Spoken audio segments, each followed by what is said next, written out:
You are now live streaming on YouTube.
Yeah, that's fine. Hey, good morning, everybody. This is the PLPW meeting for January 31st, and we're still waiting for a couple members to arrive, so we're gonna hold off until 8:20 to begin.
Paul? Oh, no, because when yesterday was prayer.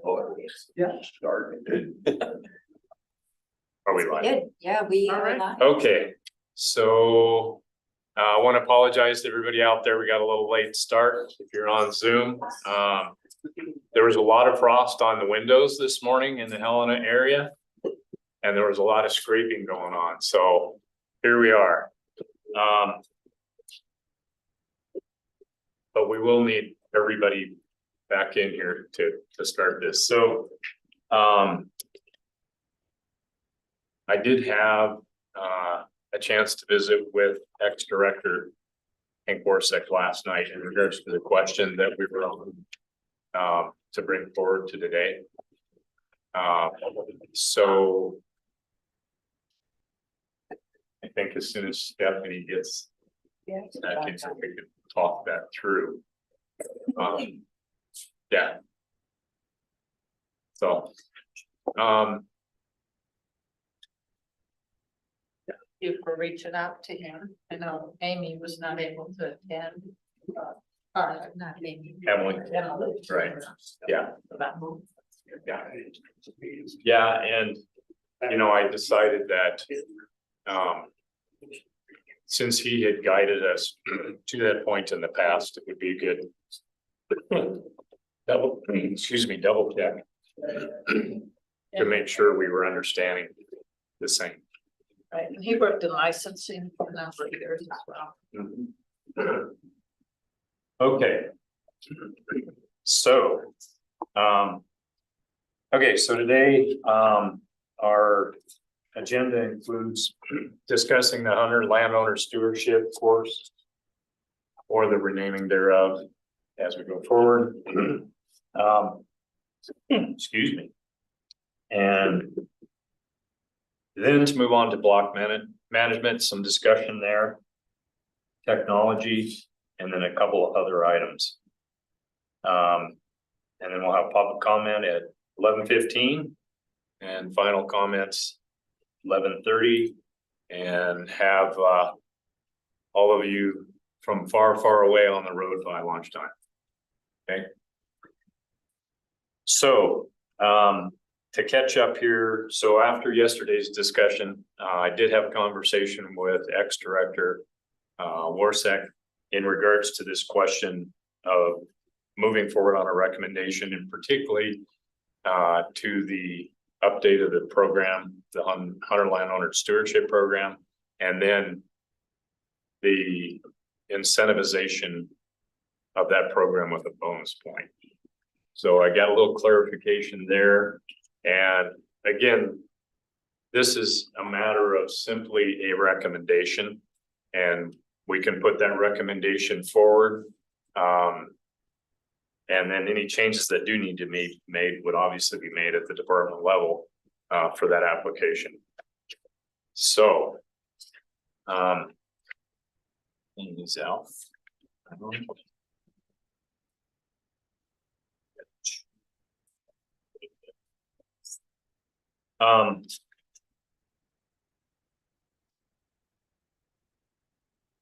So I rewrote last night what we talked about, and upon talking to ex-director Warsick, to get this a little more concise and precise to present. I'll give you a minute to read that.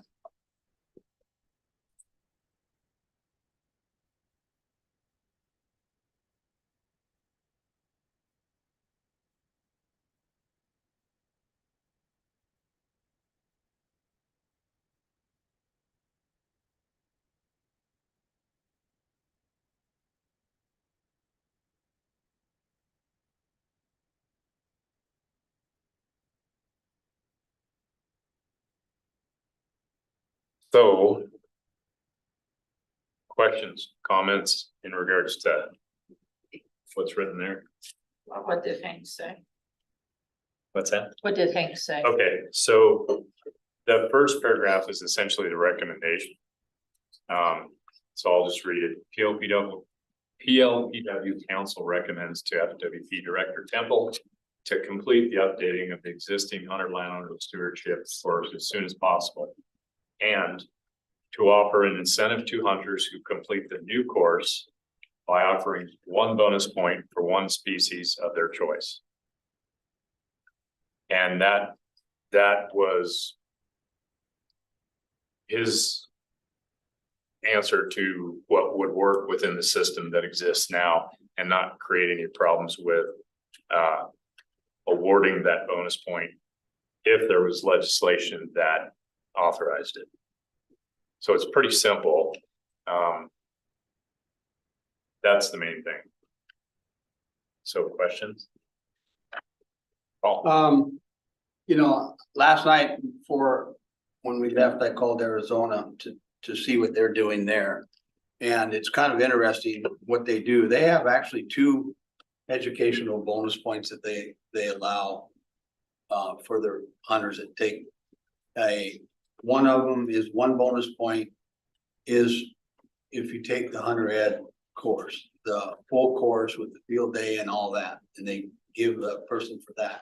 Then they've got one that's it's an ethical behavior bonus point that it's kind of like what we're trying to do is create ethical behavior. They give 1 bonus point for that. That one costs $300.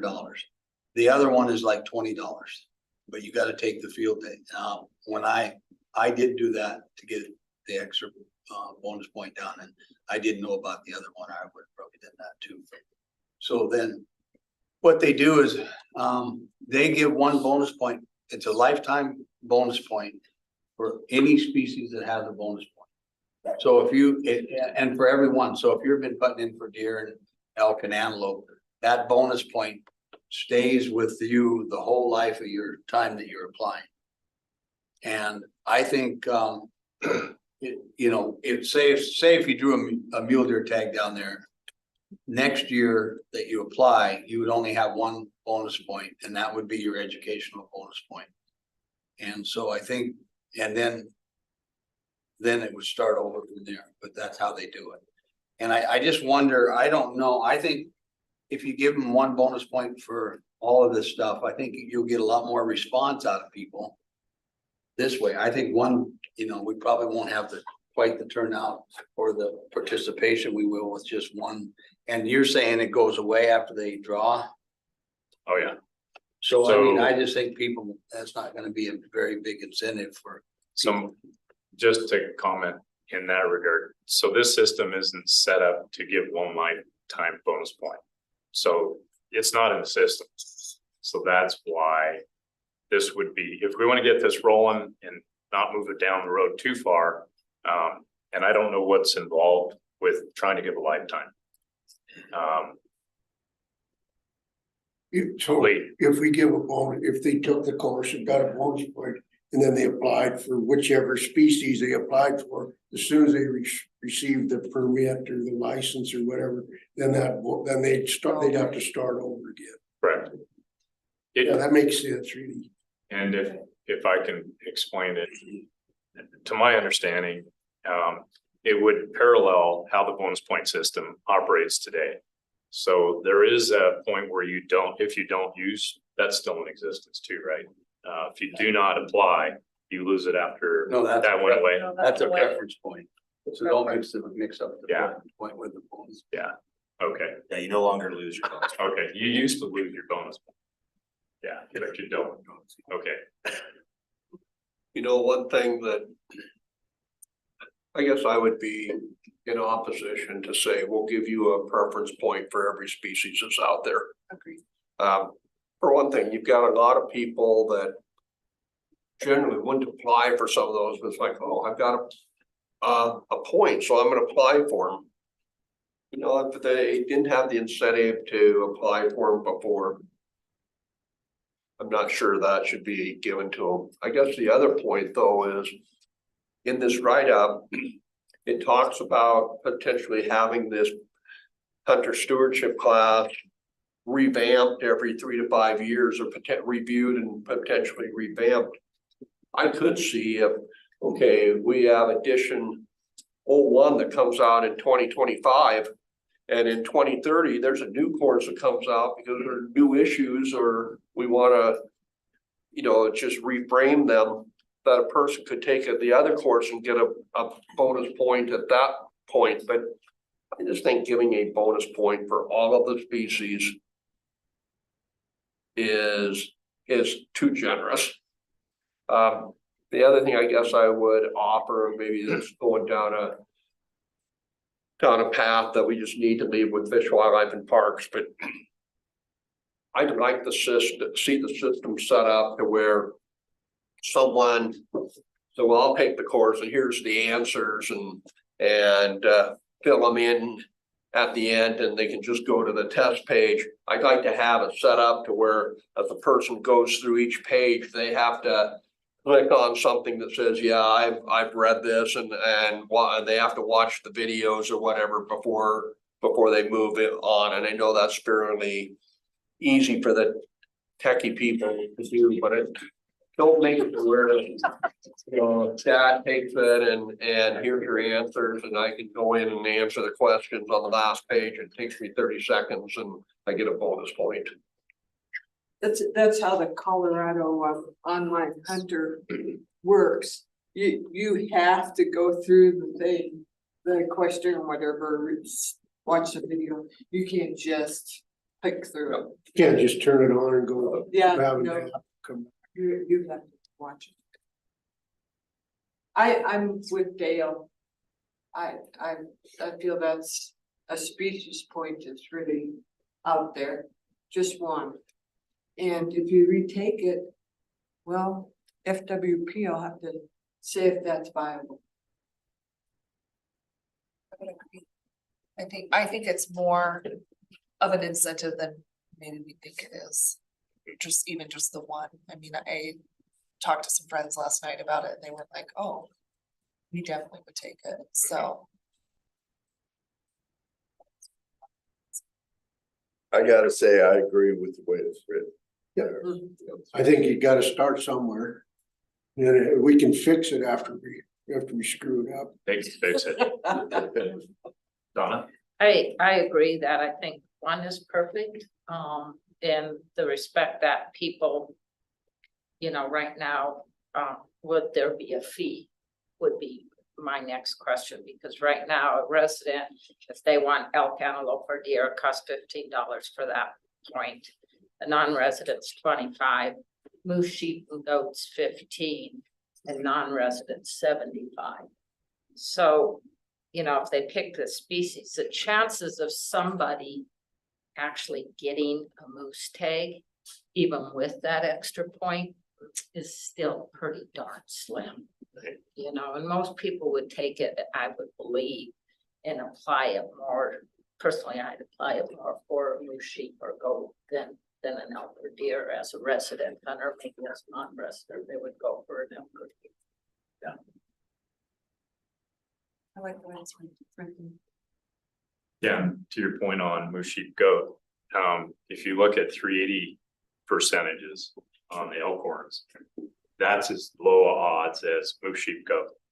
And it's what people I think have passion for as well with that.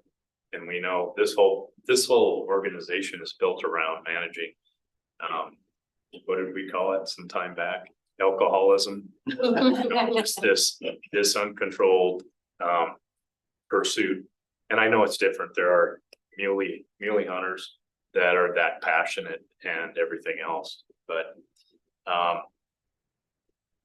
yeah, I mean, so I think if you look at how this could set up, so the hunter education course is going through a relook. This could eventually be a component of the same. If we get this updated, if you look at most of the hunter education programs that are built out there are primarily hunter safety. Montana always has the need to add access type questions, understandings, and then everybody does, you know, get into hunter behavior, ethic, you know, all of that. But this could be that second component of the hunter ed program too, where it addresses, and it would be then not a double effort on behalf of the department. You have hunter education, and then you have, what were we talking yesterday, hunter stewardship as a second name instead of the whole rest of the name. They would potentially go hand in hand. Long-term hunters don't have to take hunter safety. They've been going. And this is where we came into this whole discussion about, for those that haven't taken hunter safety for a few decades, this is a component to refresh. And I do believe that, as Dale mentioned, or maybe it was Cindy, in 3 or 5 years, if there's a new major issue that needs to be educated upon, that could be a component available for the same benefit. Not saying it would, but I think if this were able to be implemented in the department and set up in code in a way that allows the department to do that as they see fit, they could. And I don't know what that issue would be, like previous to December's discussion, our concern wasn't toilet paper at the sign. I mean, as much as we all have to shake our heads, there's other issues that are much more significant that come up that we can educate on, whatever that might be, that the department sees the need based on landowner response and public input. That'd be a great vehicle for it, I believe. So. It might be CWD or something, Absolutely. something. How to handle it. Well, the goal is to get more people educated, and without that incentive, I don't think you're gonna get people. It's not gonna happen. Yeah. Are Rod or Eric on yet? Appear to be. I heard from Peter. Okay.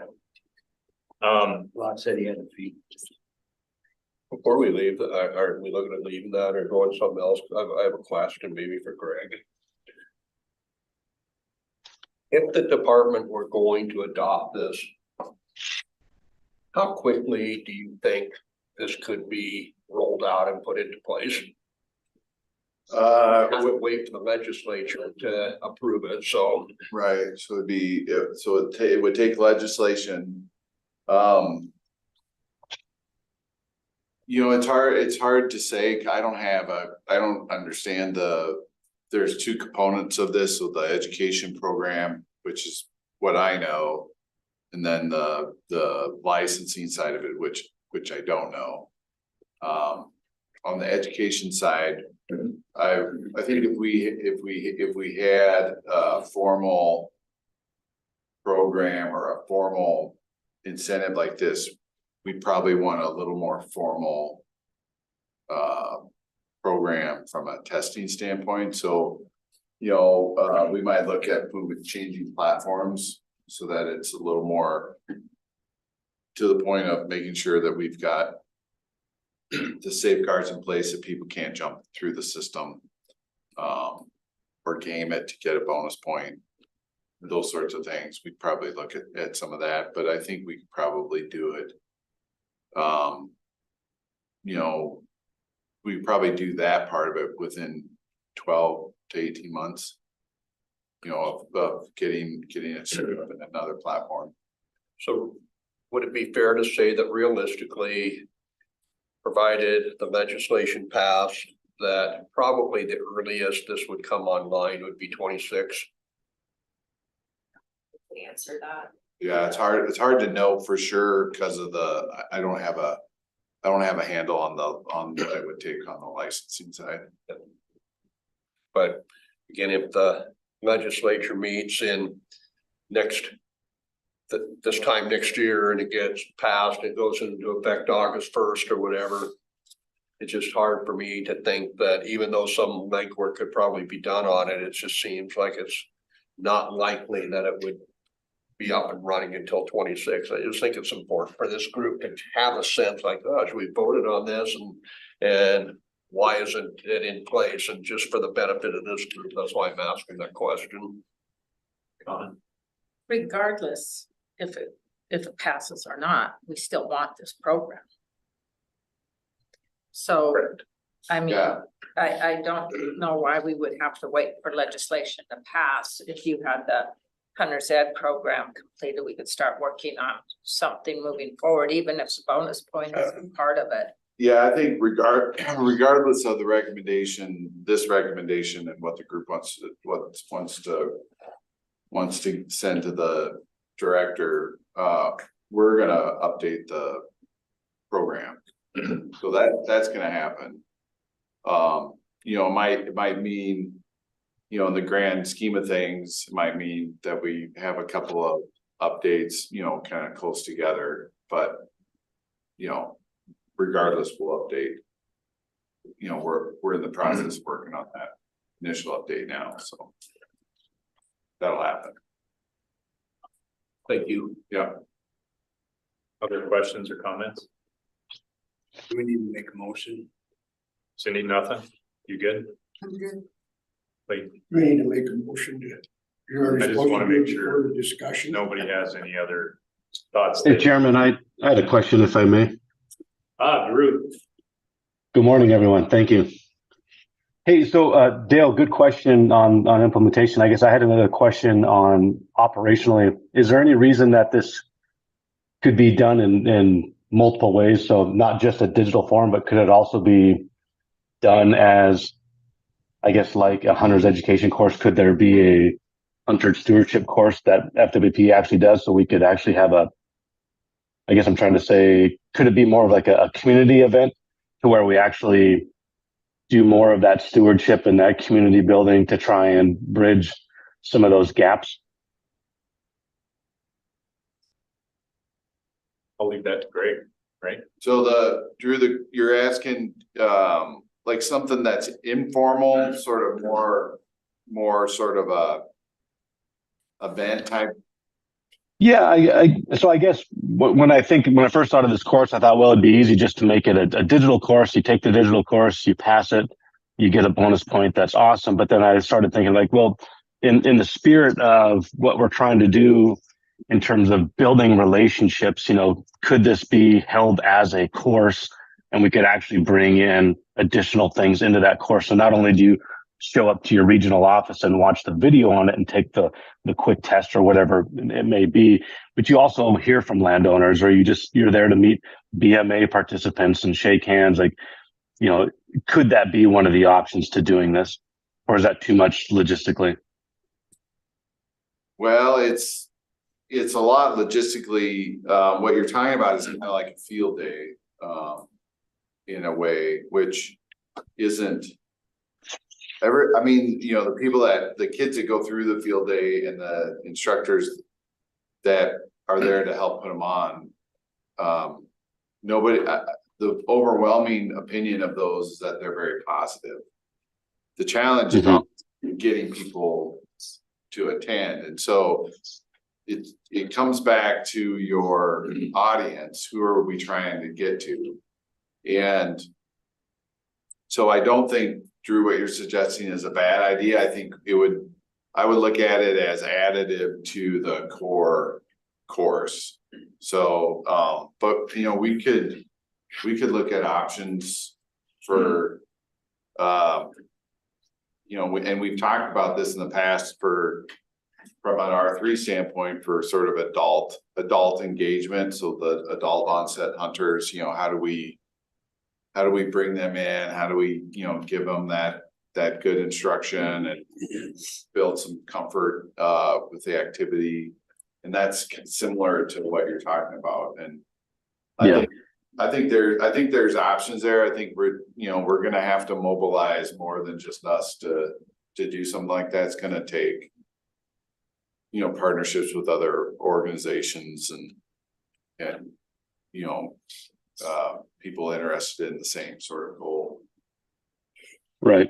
Yeah. Sorry, that was kind of a in the weeds question, but I was just, thanks for the clarification on that. You know, Ed, just to back up some of the other points real quick, I think it's a great recommendation for us to put forward.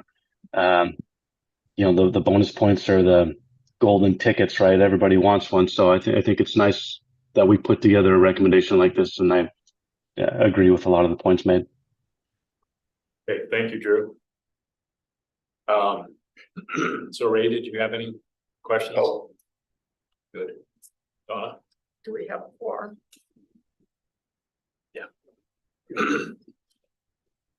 I'd like to make a motion that we pass this on as written.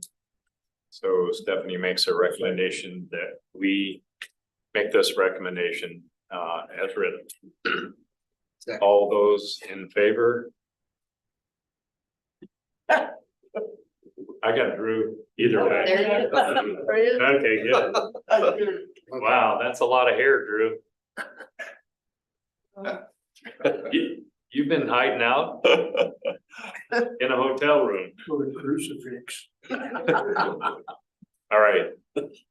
So I'm gonna give you a copy, Greg. I got one. You got one? Okay, great. Good deal. So, yeah, we'll just see, you know, what needs to be amended in that, but I do think it'll, create a fair bit of interest and comment both ways. And there we go. Jason, you have any comments? No, just that this would be part of your September package for official recommendation, so think about that in regard to the timeline, how that all plays through, it's like. This will be part of your report as a recommendation to the legislature and the government. So Yep, understood.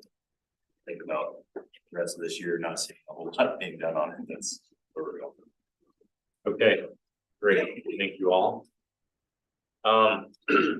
Okay, so moving on to the next subjects. So when you all sent your comments in, I did just a hand tally. And I sorted comments into these brackets, you know, block, landowner stewardship, and such, landowner relations, overcrowding, lack of prosecution, corners, and tech. Those were all kind of the key commentaries. So number 1 and 2 had the same references, and that was this program that we just talked about, and then block.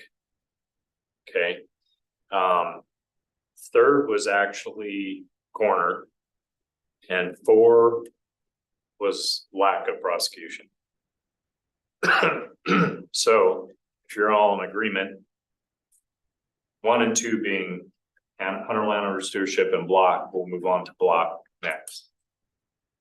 Okay. And I wanted to read Donna's, I think you all read it. But there was one, I think, kind of summary comment, and this kind of, I would, and she posed to Jason.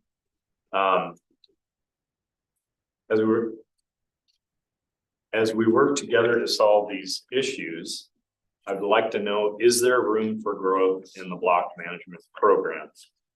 I would think Jason and his team would have the figures to answer this question. So I think it seemed to me after reading all of your comments, that's a good question to pose to continue the discussion on block.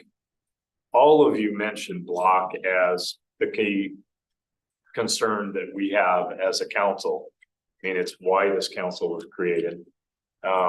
And it's, as we all know, the major successful program that the department and landowners participate in. So I would pose that question to Jason for discussion about, do we know, is there room for growth in the block management program? I know that's putting you on the spot. I just need more clarification as to what you mean by growth, because there's so many different areas that could apply to. Whether it be actual physical acres and contracts, dollars on the ground, staffing, systems, processes, there's all kinds of potential. So just clarity to what you're think would be helpful. Could I ask maybe one, excuse me, one question that it would only be a small subsection of that, is there room for growth? But with the increased payments,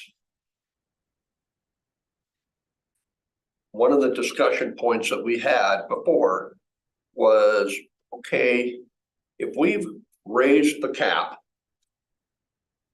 are there some of those people that, you know, they're not getting $100,000 from elk hunters. They have some bird hunters or whatever that maybe they're leasing their place.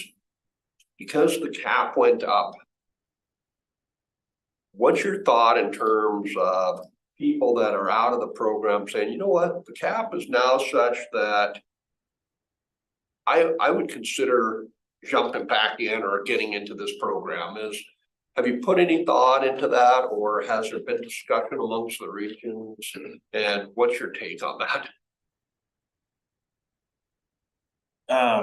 Well, just from a timing standpoint, the cap really came late in the year last year. I mean, after applications, after contracts had all been decided. Same with the payment structure.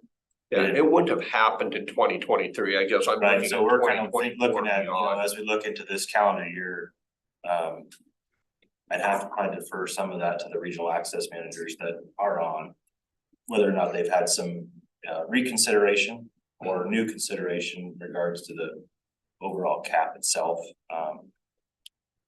If that's okay with you, Mr. Chairman. Absolutely.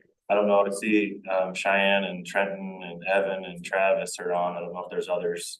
If you guys are listening or had any thoughts on the cap impacts for future enrollment or re-enrollments?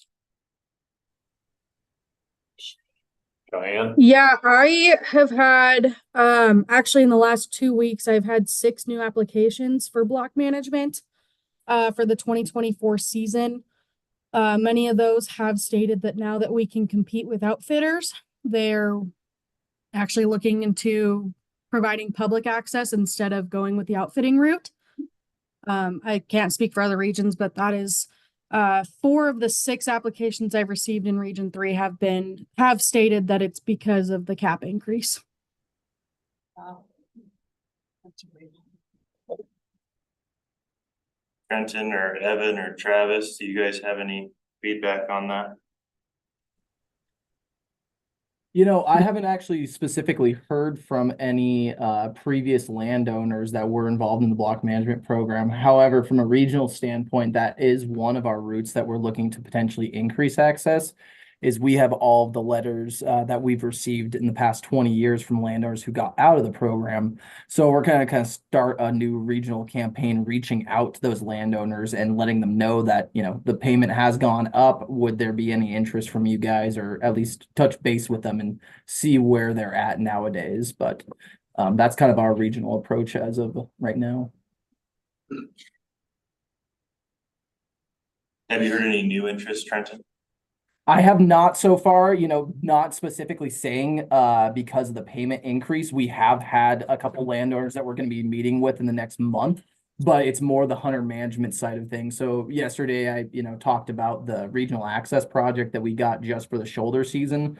Well, them and one other landowner that was allowing, you know, door knockers, they are interested in getting into the program for solely just because of taking the hunter management side, you know, pressure off of them. So I couldn't speak specifically to because of the payment. Thank you. Evan or Travis, are you guys on? Yeah, I'm here. I've got a list of landowners. I think it's probably 6 or 7 that contacted me when it was first announced, the cap increase was first announced. And those landowners, I'm working to essentially give them an estimate of what it would cost. So there's definitely interest. I don't have any new applications as of yet.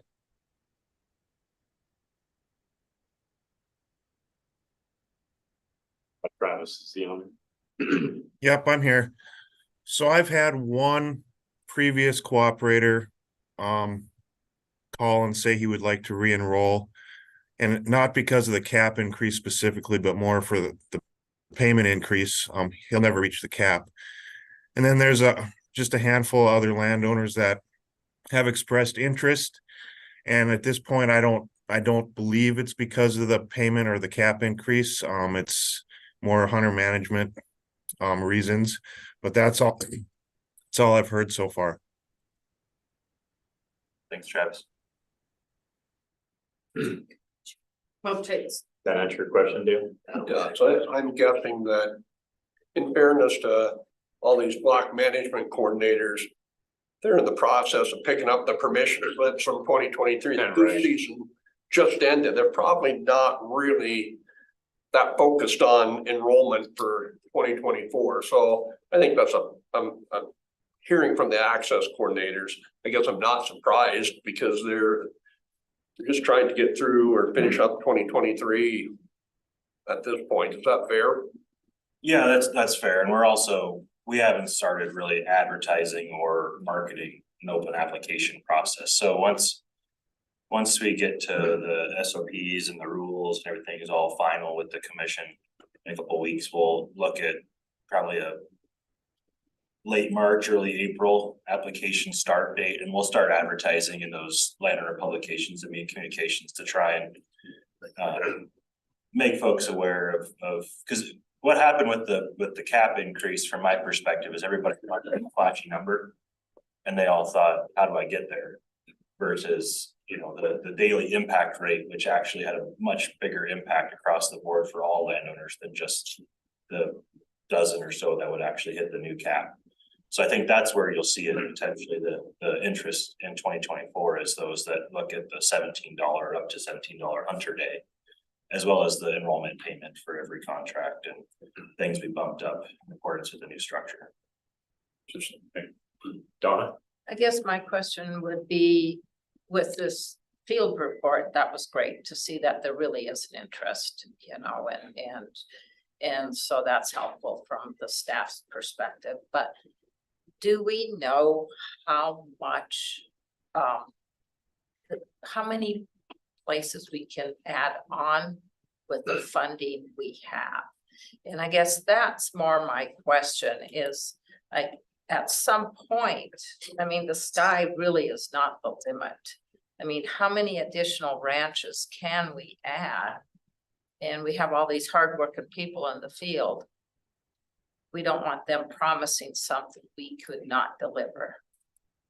Yeah, you're exactly right. That's one of our conversations we're having right now from a budget perspective as to what does the budget look like for enrollments for 24? And then, because every property is different, right? If it's going to cost us 5,000 versus 50,000, you could enroll 10 of the 5,000 versus one of, you know what I mean? So there's some of those balances. There's also a staffing component.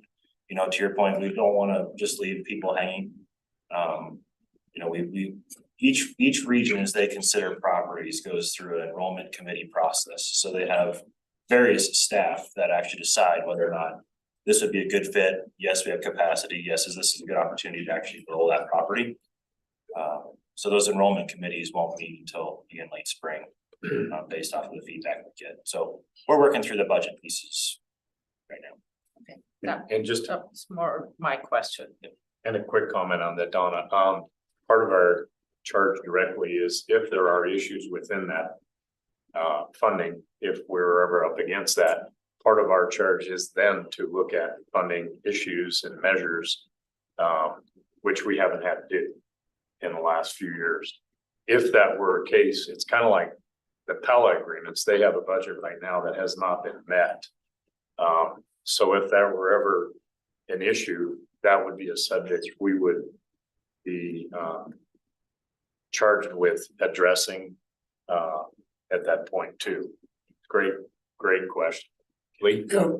We've been in block management for quite a while, and we had grasshoppers and drought, so our habitat wasn't very good. We had quite a few hunters, but there was no significant impact as far as the increase in the 100-day payment for the total. It was basically kind of the same as it had been, depending on, it kind of worked itself out. So there wasn't a big jump in how much money came back in. And when the habitat improves and the game comes back, I'm sure maybe it'll adjust itself some. But this year there wasn't much change in it. Yeah, that's one of our benefits of running our contracts on a 4-year rolling average too, right? Yep. Is that in fire years and bad Yes. weather years, bad habitat conditions, that a landowner's payment doesn't drop so significantly that it's not worth their investment or time. The same time going up goes the same way, that it's not a super steep increase, it's just gonna be a steady increase and a steady decrease, so it's relatively consistent. I thought it was fair. There's spots where, we've got a couple of them that game birds. Well, if there's no game birds, nobody goes there, and it's just, it was fair. I thought it didn't change significantly. I thought it worked like it was supposed to. Okay. I guess a question back to the regions, the same question Donna asked. Your gut experience feeling, do you believe, this is a question to those regional access managers, do you believe Block has the potential to gain more cooperators? And I'd start with Evan, if he's available. Yep, I'm here. Yes, I definitely do believe that there is a potential for to grow the block management program here in Region 4. Okay. Do you have any specific thought on what would help that happen the most in your region?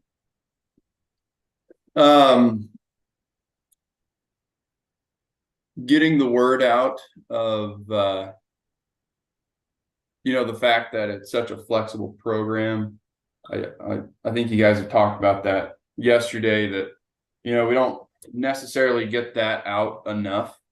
But when I do talk to new cooperators or landowners who might be interested in the program, they all seem surprised to hear that it is such a flexible program, and the fact that they can make a lot of the rules on their property.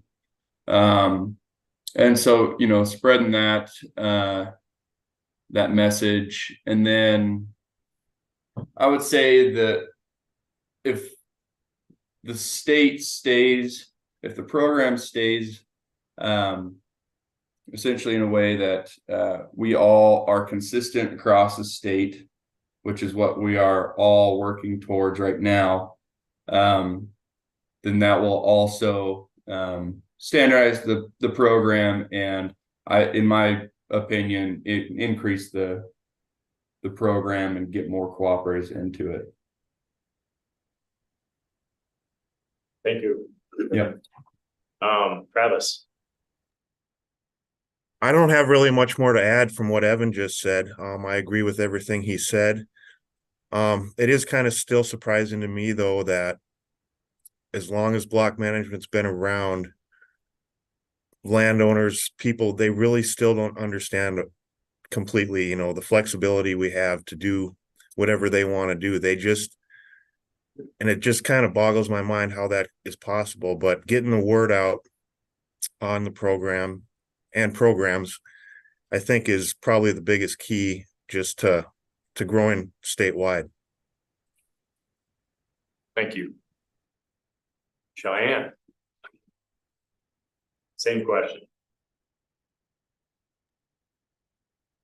I would honestly agree with both of them. I do think we have the capability to grow the program. And I think we have cooperators willing to join. I guess that's kind of all I got. I agree that with us moving towards our statewide consistency, I think it's going to be easier and clearer for landowners, with all of us managers on the same page about what we're doing. I think that'll help with the incentive for the landowners as well that have properties across the state. Okay, thank you. Trenton had to step out, so. Okay. I think that's it. That's everybody.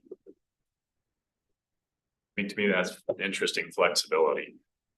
Because I think that's the thing we've all heard where we hear problems that I've heard of within block from cooperators is they don't let me do what I want to do. And I'm like, I didn't know that, because I think they do. So it is definitely that communication, and how does the department do that? very well. The gravel plan's been the big thing with us.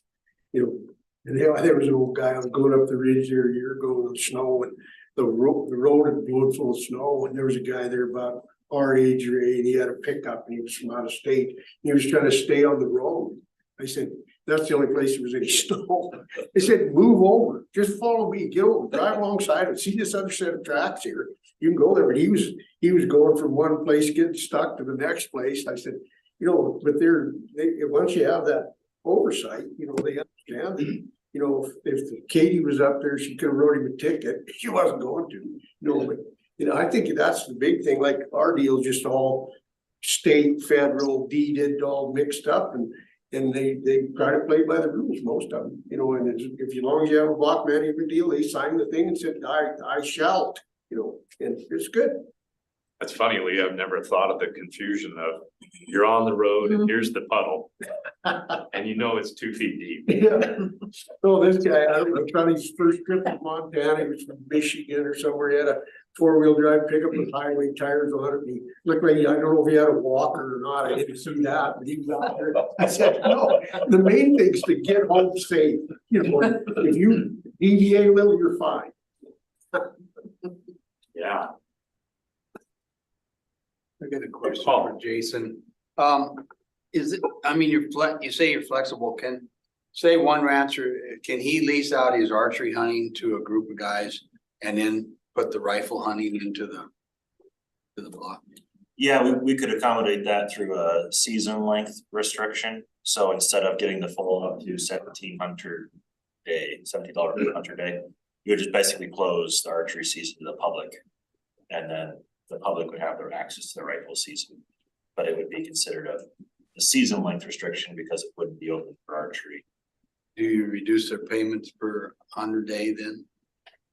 Well, the 100-day payments would be reduced by the practical application of that. There wouldn't be as many days. Many You people. still have less days, But the rate also would be. Would they still get paid this, what is it, 17? No, it'd be 1040 or whatever that, it'd be. So it's not 13, 17. it'd be like 1360, I think, Okay. is what they're. I was just curious. Someone had mentioned that. We've got a couple of properties in Region 4 that do that exact thing, where Yeah. they're closed for archery season, open for the rifle season on a limited basis for either sex or analyst opportunity. So we have that ability to do that. And we've seen it the same way with other species, right? So if you want to restrict upland birds or restrict whatever, that's a possibility to do that through the program as well. Okay.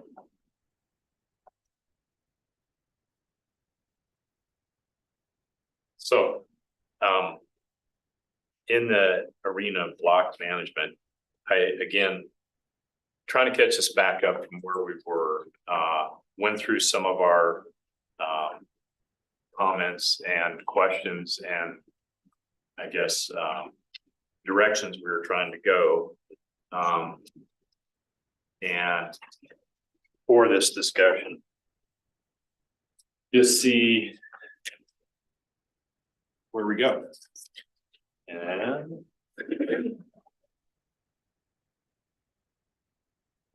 yep.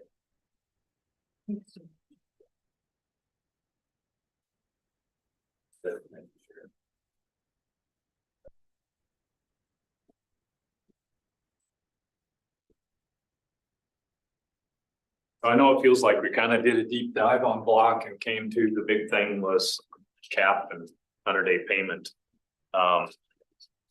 But in the past, we have discussed what would goals be to enhance block or to improve block. What I could gather from my notes, the 5 top items, one being what we just talked about, can we gain? Uh-oh. At least mine's more appropriate. Oh gosh, that's bad. That's my insurer asking if I got my Medicare ID number, which starts tomorrow. Oh gosh, I'm sorry. You know, it's funny, I've got this thing on mute, and how do I not do that? I'll sit on it. Okay, so I guess we just discussed a little bit the question about gain more cooperators. These were the 5 goals I see we have talked about in the past. So can we gain more cooperators? Can we reward cooperators equitably amongst programs, as I should have filled in there. Addressing the issue of quality, opportunity, quality of the hunt. We've all talked about that a lot. We had a subcommittee last year on it. Better data collection. I think that's going to have to go to probably the app version of whatever Access comes up with technology, and then streamlining processes. So those were 5, I believe, goals that I identified that we have talked about.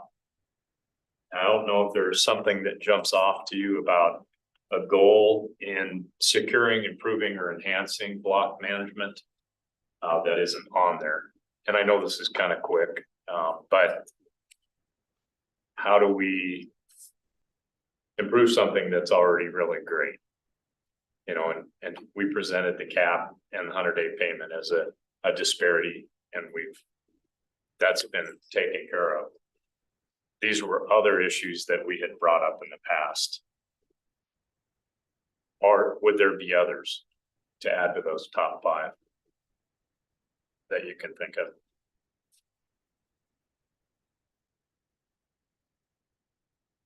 These shall be labor intensive as it is.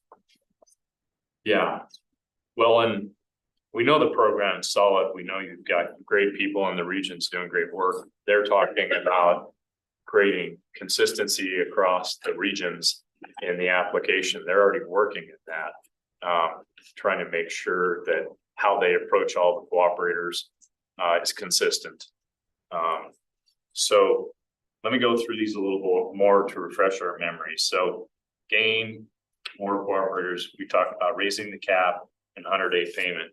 But from what we just heard, I would say advertising flexibility in the program is really, like Travis said, I mean, I think he's the longest term access coordinator, is that correct, or manager? So for him to say, I just don't understand how they don't know. I mean, to me, he's saying, I try to operate with that communicated to his region. But having said that, we don't know what we don't know, and he's identified that. So definitely adding the awareness of flexibility in their process, they believe would help that process of getting cooperators. Lee? What's the mix between type 1s and type 2s? Is it about even, Jason? Type 2s are more restrictive, and a type 1 is just kind of a free for all. You sign your name and step on the gas and follow the signs, you know, and it works good. If you get the so there's places where on our ranches where they can't drive, and so they go and walk in there. But is it about an even deal? Is there more type 2s or? It's about 60-40, 64 to 60% type 1, probably 40% type 2. So there is a lot of type 1 ones where you can kind of craft the block management to fit the landowner's preferences exactly, really. Yeah. Oh yeah. Well, yeah. All of it you can craft to fit the landowner's preferences. Dates, species, travel, recovery.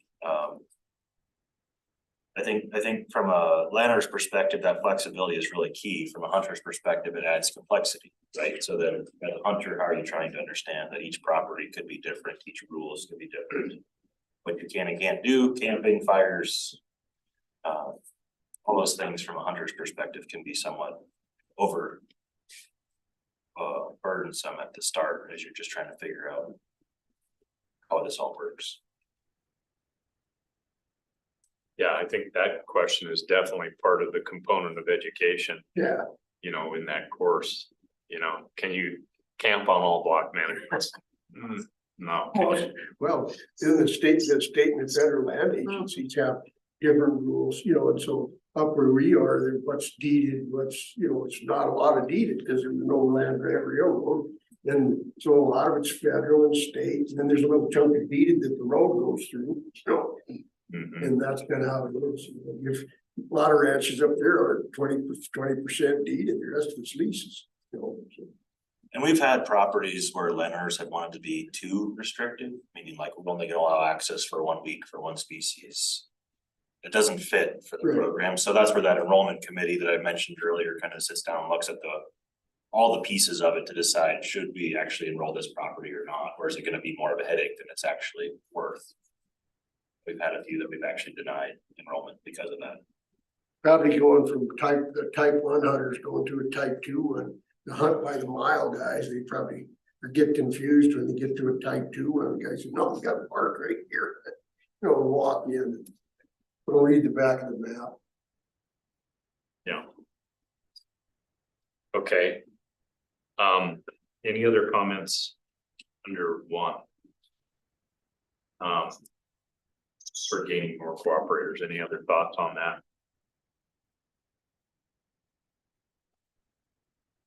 Okay, reward cooperators equitably. This could be a discussion. So we have discussed in the past, now that 454's EHA are up and running for a number of years. We had discussed in the past that an EHA cooperator is offered, the incentive is an either sex permit. And that's on that EHA agreement. Okay. We do not offer that currently through FWP for a block management cooperator. So a block management cooperator receives a general license if they wish. So an EHA cooperator receives an either sex permit, and a block management cooperator receives a general permit. So the question would be, if the license wouldn't work if it was a permit only area. If your ranch was in a permit area, you'd have a license to go to Dillon and hunt or wherever you can go, but you couldn't hunt one. You couldn't use that license on your own ranch, right? Or in your region. Right. Oh, you can't use it in your region. I mean, your hunting district. Yeah. Yeah, if we take.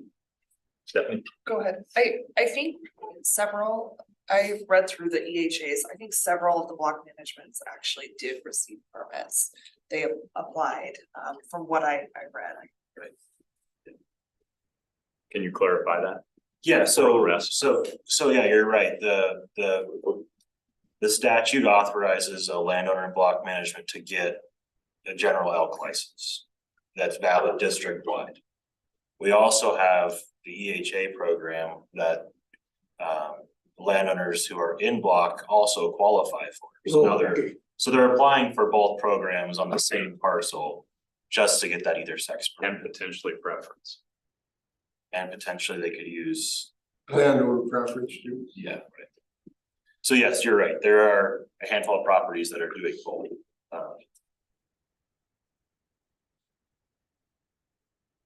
So you're doing that already then, giving them through they sign up for both the 454 program and the block management, and then they're getting the special permit. Are there any that are in just block and aren't signing up for the EHA? Oh yeah, there's a lot that are not getting the permits. So what you're thinking is maybe we should try to include those people with a permit too? Is that what you want to try to do? Well, I think I'm bringing up what we brought up in the past and never did anything with, when you're looking at the equity between the programs. Now that the EHA program has changed to what it currently is. And I mean, there's two different parts of that I recall. One is potentially, we have a cooperator who opens their whole place for a full season.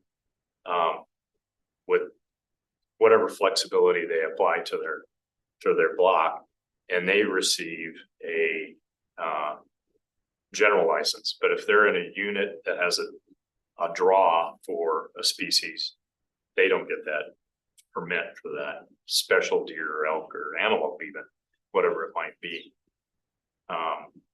Yeah.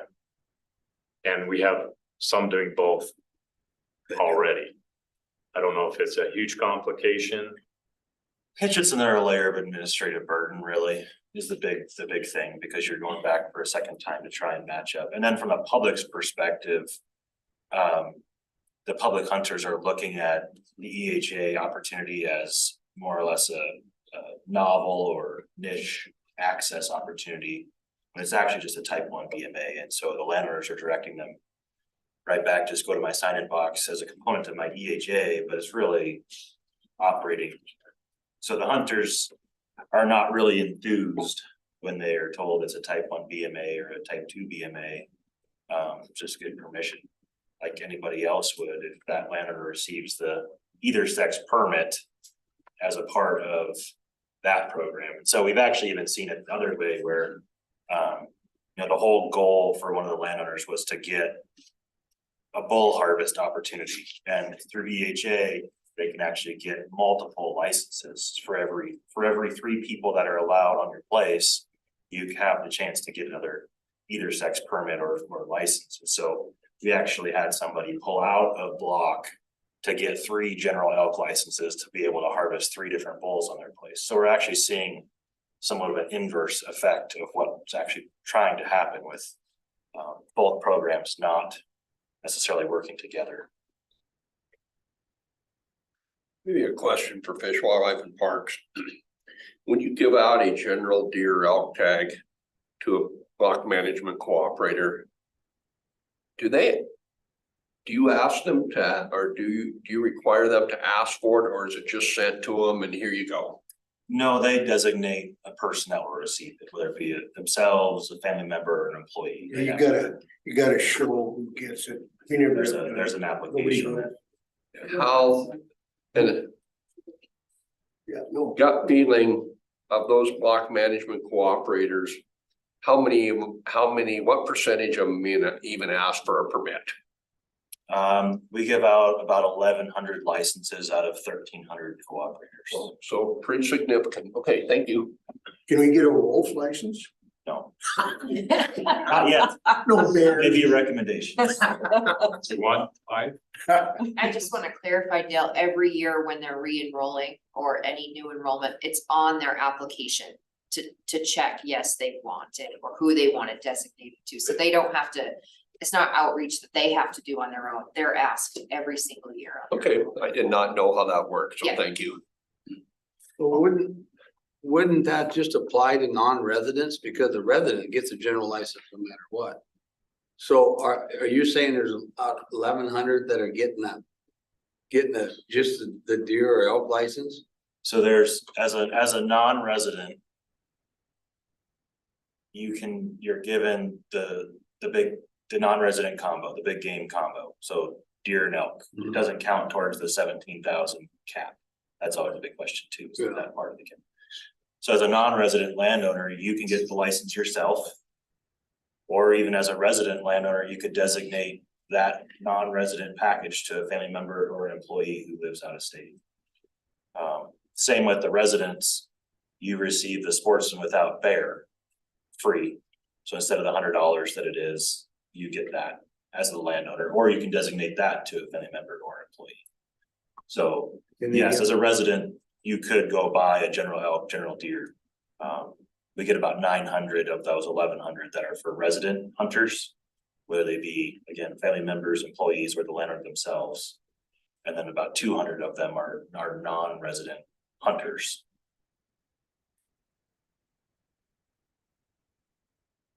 Well, it seems to me like if you're a non-resident landowner, you might be more incentivized to get, if you could get the permit too for the elk, say.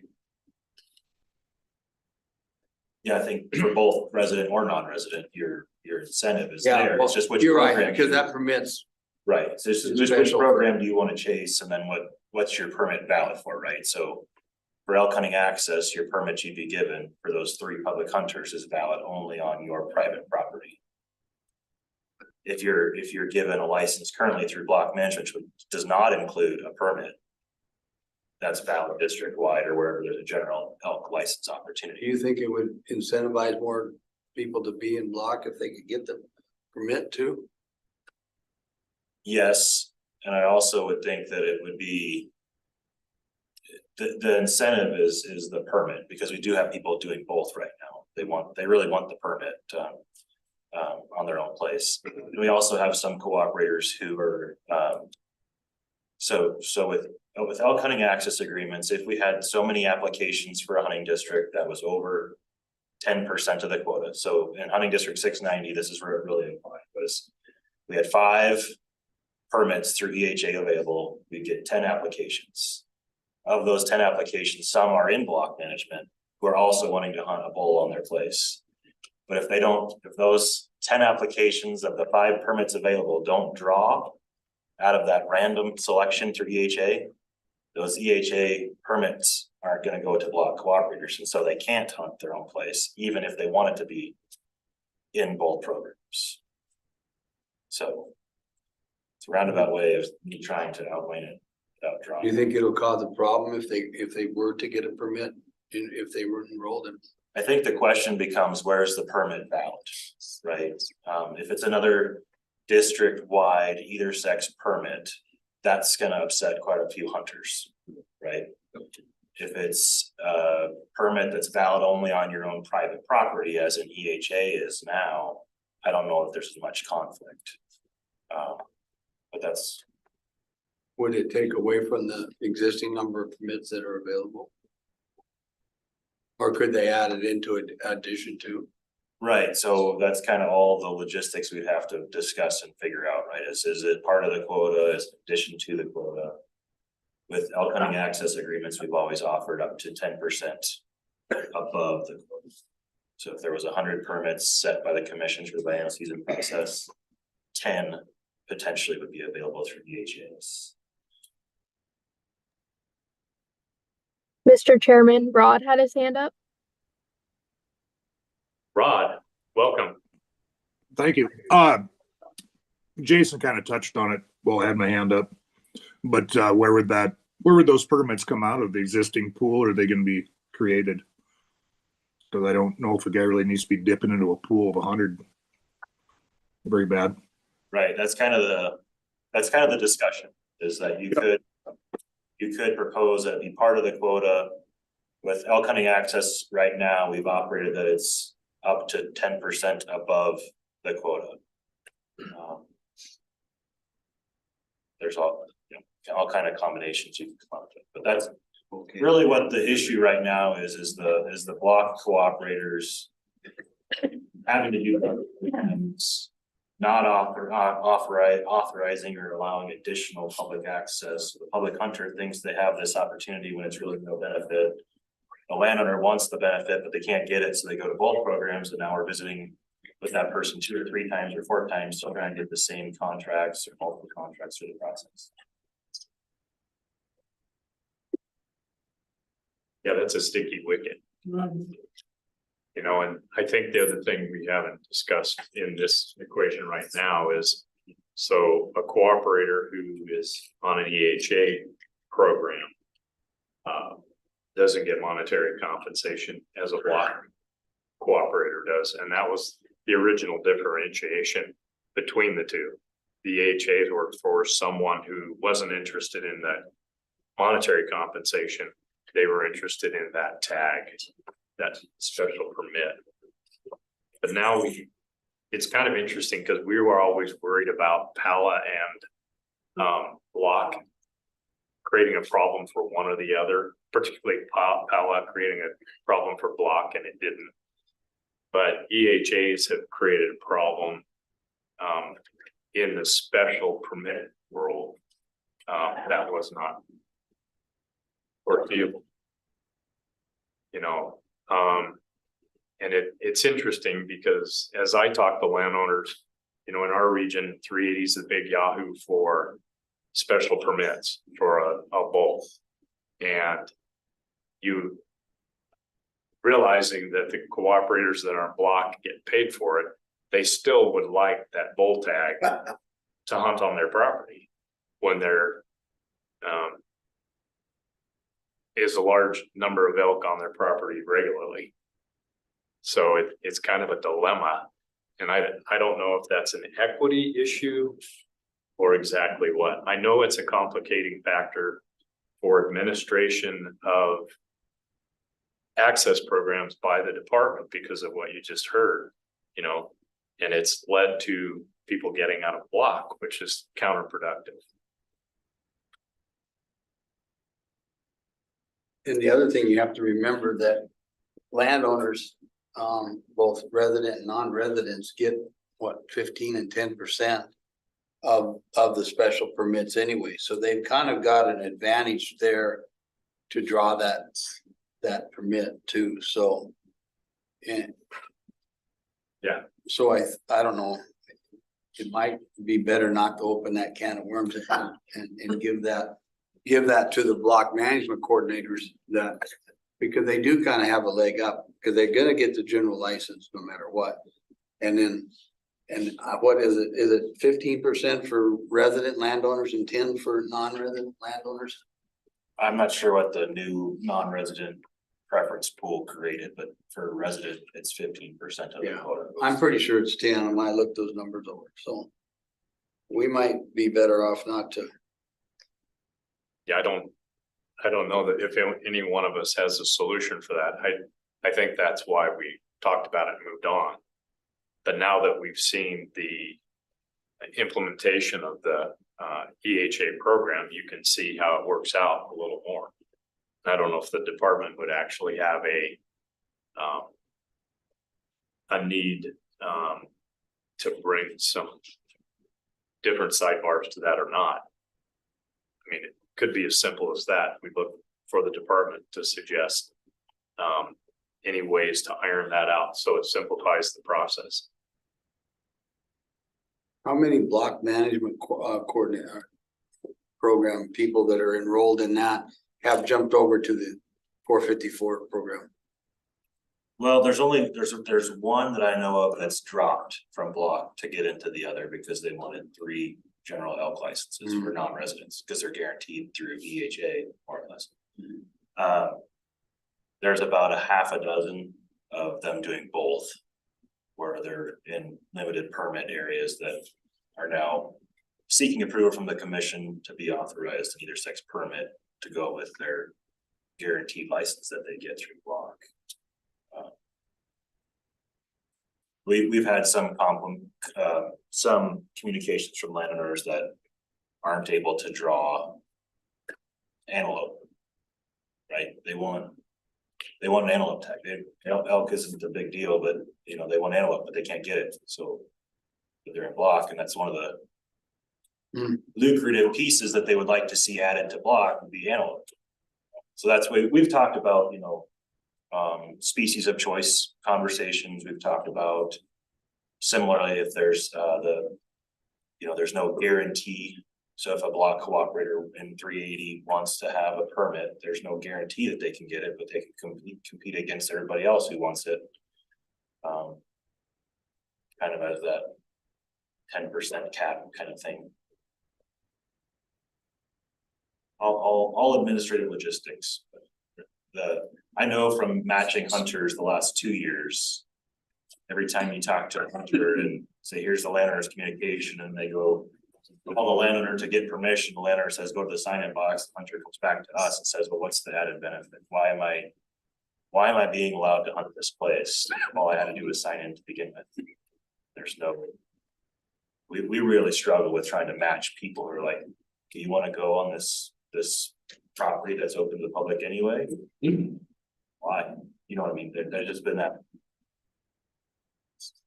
We've been butting up against that with all of these that are in both. But if you eliminate that potential, then you will run the risk of people not being focused on the money. and losing the open access through block in exchange for the only 3 required through HA, which is what see once or Any thoughts? That's hard to even follow the trail. Yeah. So what about like, let's just take 380 landowner preference. So there's a number of block cooperators in there in 380. I would imagine they all apply for preference. The cooperators. Is there any possibility of offering them an incentive in that preference draw? can't speak to the licensing side of it. Well, I mean, like you said, you said, so let's say there's 100 landowners that could apply for preference, and there's 30 block cooperators that will put in that pool of 100 for 10 tags out of the 110 that are given. Is there a way to give them a better odd? Sure, not yet. I'm sure you probably could authorize similar discussions as the stewardship course, right? Additional bonus point if you're in block management or something. Well, I can't even imagine how that works on landowner preference. Much smaller pool. It'd be a lot smaller, but it'd have a lot bigger impact in my mind anyway. So I don't know the numbers statewide, but for your example, and personal experience has been, it takes about 4 years as a landowner applying a preference and bonus points to draw that full tag in 380. So about every 4 years, using landowner preference with bonus points purchase, you can draw under the landowner preference for 380. That's just, again, personal experience. If you were to add a bonus point for somebody in block management on top of that, their draw odds would significantly increase to be every 2 years maybe. And would that be bad? It might generate more interest in being in block management. I don't know. I mean, I know nothing about the preference, other than it seems odd that in a unit like that, which I think there's 40 of them throughout the state, roughly, they have no advantage in a limit. I mean, back to the original question, it creates a real mess with EHAs and block and that disparity, but they're opting for the payment. There's a fair argument for that.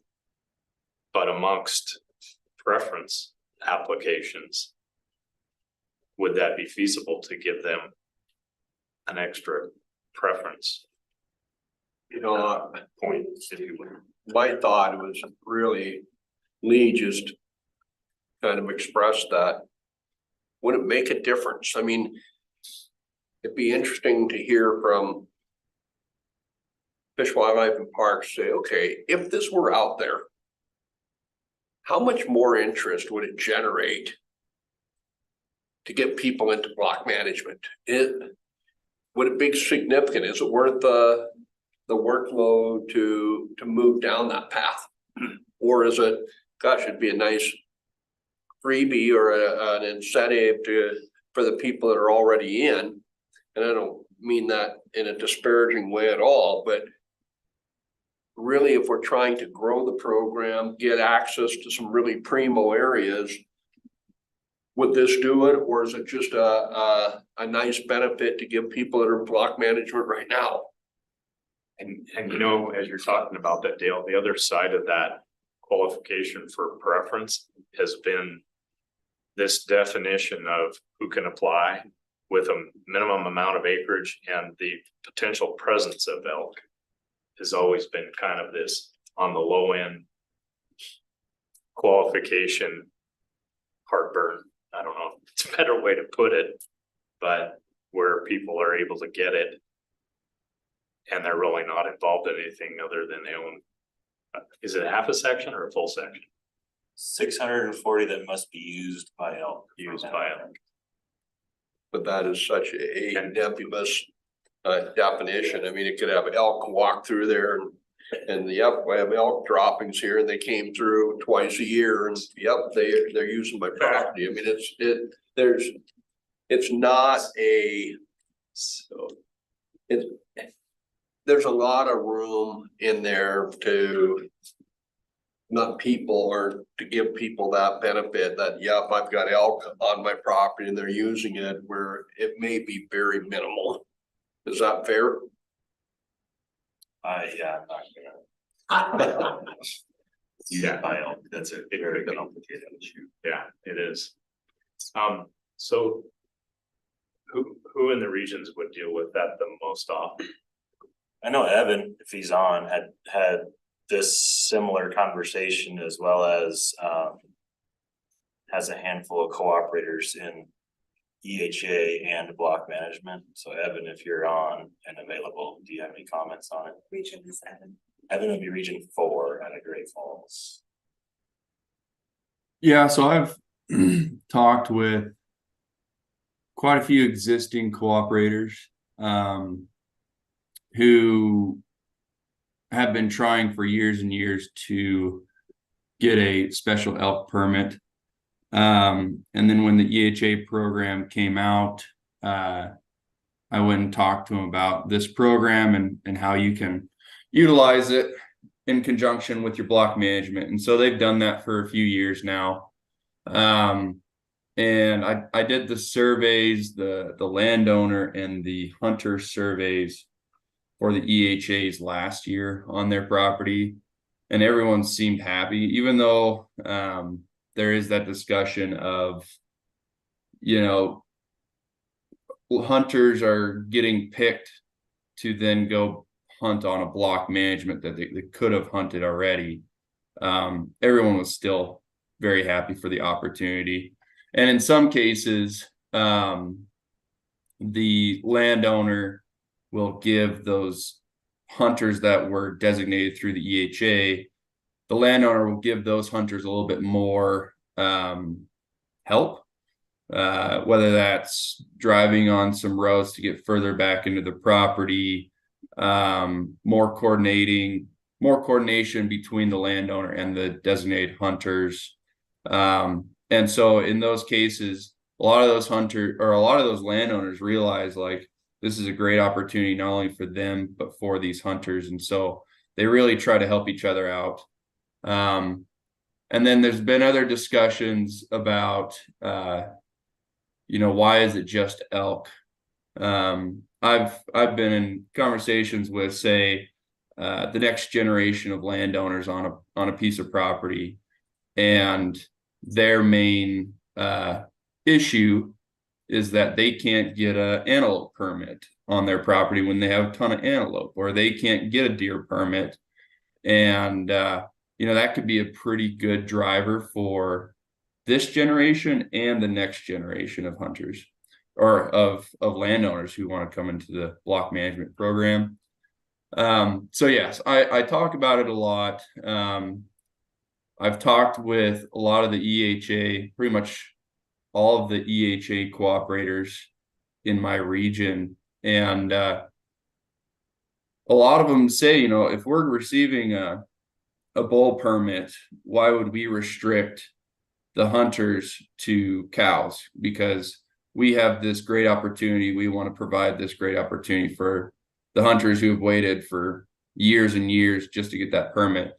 And so, yeah, I mean, they are allowing hunters, 3 extra hunters on top of the block management hunters, but I think they're really providing more than what the general public who goes to the block management receive.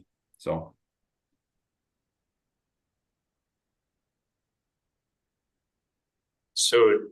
do you see a benefit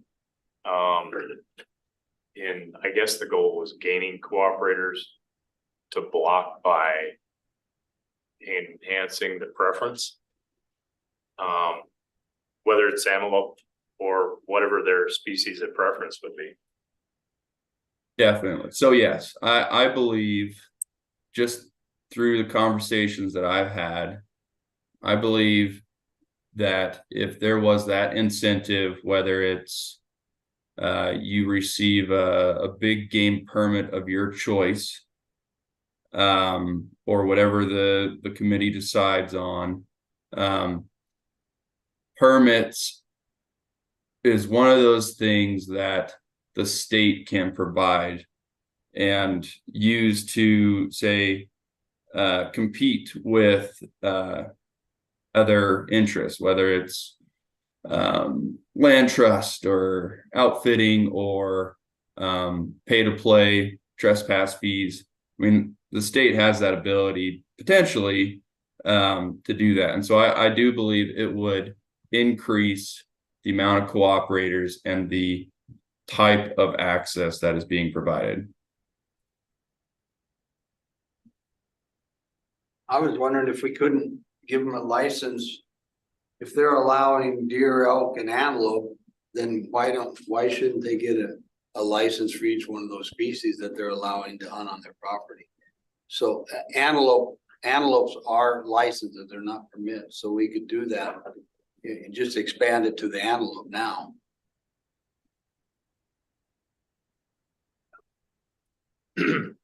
Would that potentially, would that come out of the landowner 15%?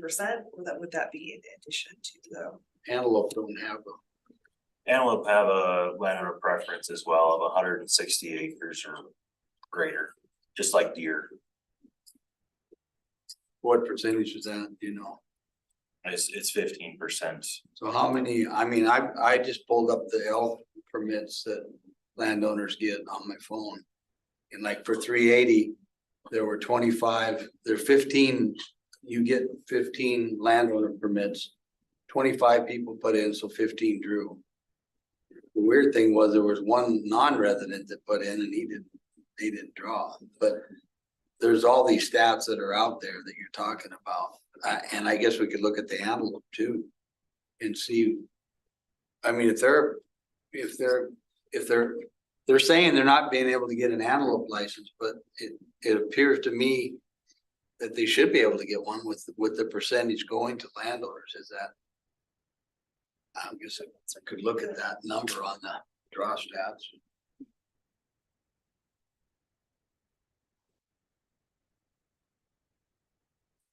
Yeah. I mean, the antelope, I guess it gets to the question of, the bigger question of hunting on your own property for a species that exists, you know, that isn't heavily regulated due to population issues. You know, if antelope happens sometimes in certain trends in disease and drought, winter, yeah. So I guess if there's stomach for it, we would need to gather some data to look at, you know, the ramifications of antelope, deer, elk, if that were to be considered. I don't know that we have data here right now to do that. But would we want to look at that to make that consideration for block management cooperators? I would say yes, but I also agree with you, Ed, that we don't really have the data in front of us, and it's definitely going to need we need a deeper look at this before we make a recommendation to the department on it. Yeah. I'd also like to hear a lot more public feedback on that as well. I think that that's something before making a recommendation of that magnitude. I think that that kind of is a pretty big shift. Yeah. Okay, so just a, I guess a request to look at all the data surrounding the implementation or implication of doing such with. So that I'm clear, you're looking at adding antelope, deer, or elk? Or is this just focused on just elk and the overlap between the two programs? I guess what I would be interested to know data wise is how many, if we were to say. Block management folks who are in special permitted areas, deer, elk and antelope. How many permits would that be on the docket? Compared to the 15%. So let's say 690 has landowner preference and they give 5 out. How many of these block management would it take away from that 15%, or would it be in addition? As well as how many permits basically would this look like? So we could determine whether or not they need to come out of that 15 or they would be in addition, if that makes sense. Is that kind of clear as mud? Yeah, are you looking at, I guess maybe you aren't aware or aren't sure yet, that permit being valid district wide as a landowner preference would be, or are you looking at a permit being valid strictly on their own private, like EHA? I think it would need to be restricted to their land personally. That's where I'd like to go, but I think that.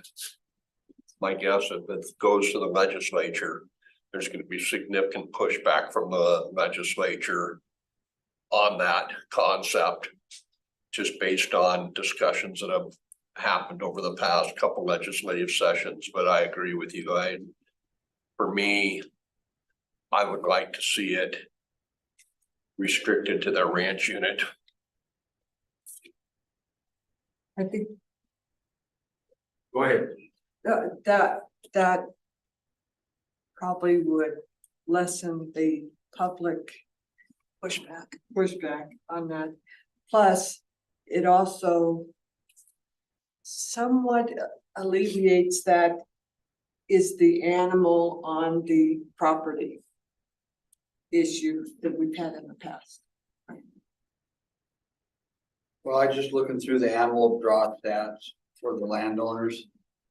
And almost all of the landowner quotas are filled 100% by the 15 and 10% for non-resident. I'm seeing very few of these hunting districts that do not have almost 100% draw.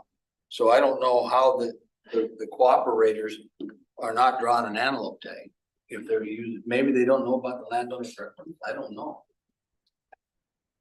But it seems to me that they're all gonna get one license, or just about 100% throughout the whole. So what you're saying is it's not a problem. I don't think it's a problem, so Evan can answer that, but are they complaining they can't draw an antelope tag? Are they applying with landowner preference or what? But looking through these numbers for 2023, there's very few hunting districts across the state that the landowners can't draw 100%, both resident and non-resident. I'm not seeing hardly any. So are you saying there were antelope permits left over? Well, from their, okay, there's a separate quota for the landowners. Right. And every one of the, yeah, there are landowner leftover permits. Some of them don't fill all the quotas. So I'm surprised that, I would say, looking at these 90% of these areas are all 100% draw for landowners. So the tool is already there. Yeah, I They mean, may not be aware of it. so if you're saying that, I'm kind of a numbers guy, I'm sorry, but when I look at that draw stats, if everybody's able to draw an antelope tag just about 100%, if you go into the landowner pool, so what do they want, another one, or they want extra, or I don't know. Did you hear that, Evan? I did, yeah, so kind of the feedback that I got for, in this particular case, we could talk about the antelope permit. Essentially I've been applying for landowner preference for years and I've never been able to get the permit. Yet we allow 500 hunters a year. And that's the feedback, is we're allowing hundreds of hunters every year and I can't get antelope permit, and that goes for deer permits, and it's not a lot of cooperators or family members of cooperators that I get this feedback from, so I don't know how you know, what it would look like, how many permits would be requested or put in a draw pool or what it is. But, you know, landowners are busy. A lot of the landowners that I work with don't have time to hunt. But family members do.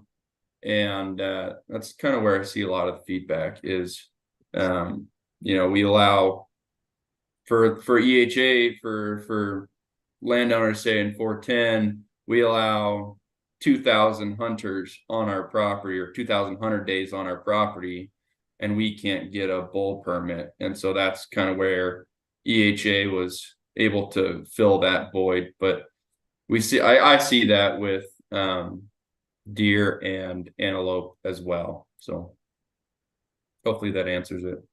What hunting district are you talking about, Evan? For antelope?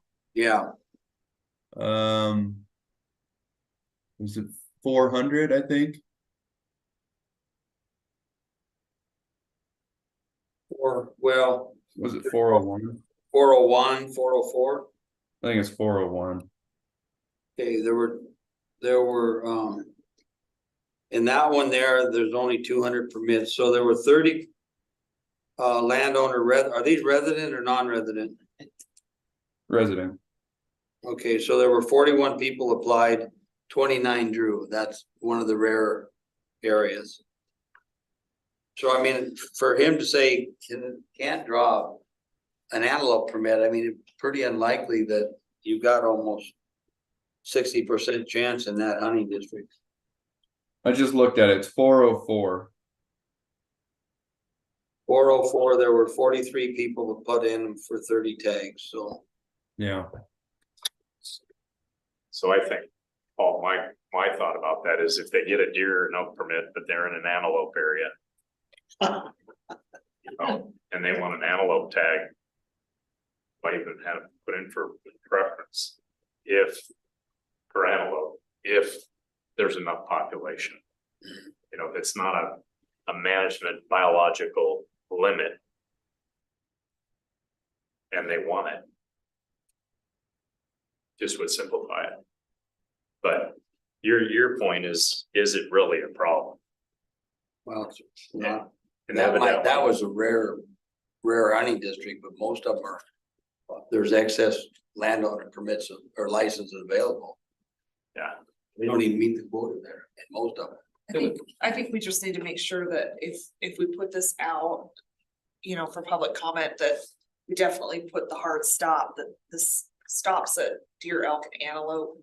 Cause I can see this going into the weeds where, well, I have sheep on my place. Not gonna let wolves in. Why can't I have wolves on my place, why can't I get a wolf tag? So, I think we can just. so I mean, you just have to have that break Oh, yeah. that.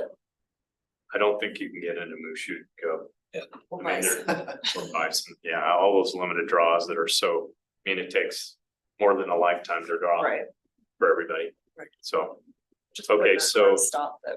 I think to wrap this question up, so to have the department bring some information the next meeting in regards to this question, to determine the impacts if it were something we were to recommend.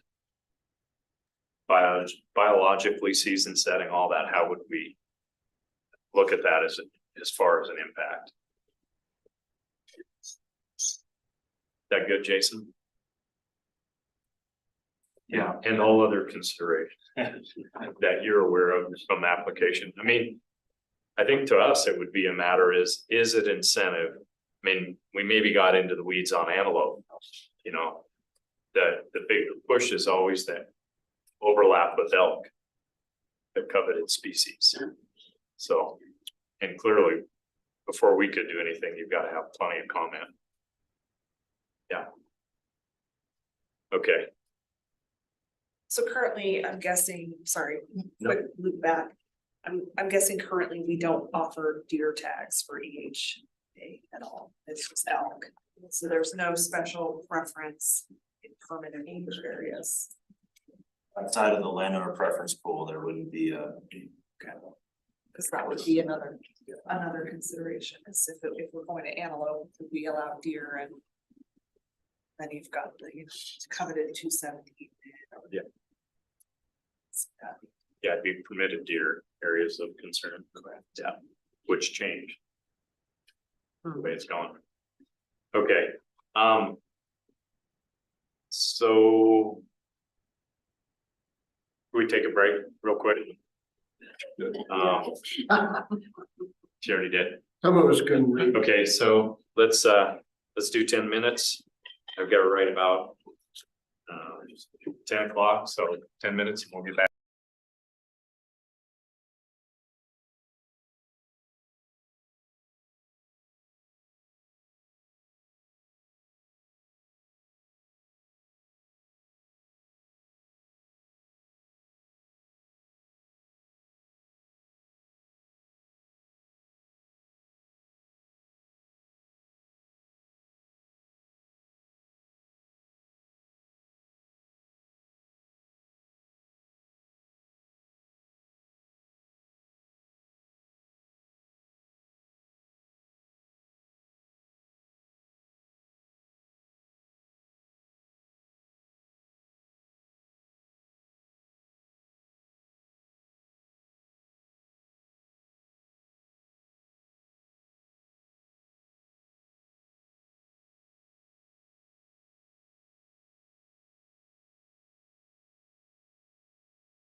Unmuted.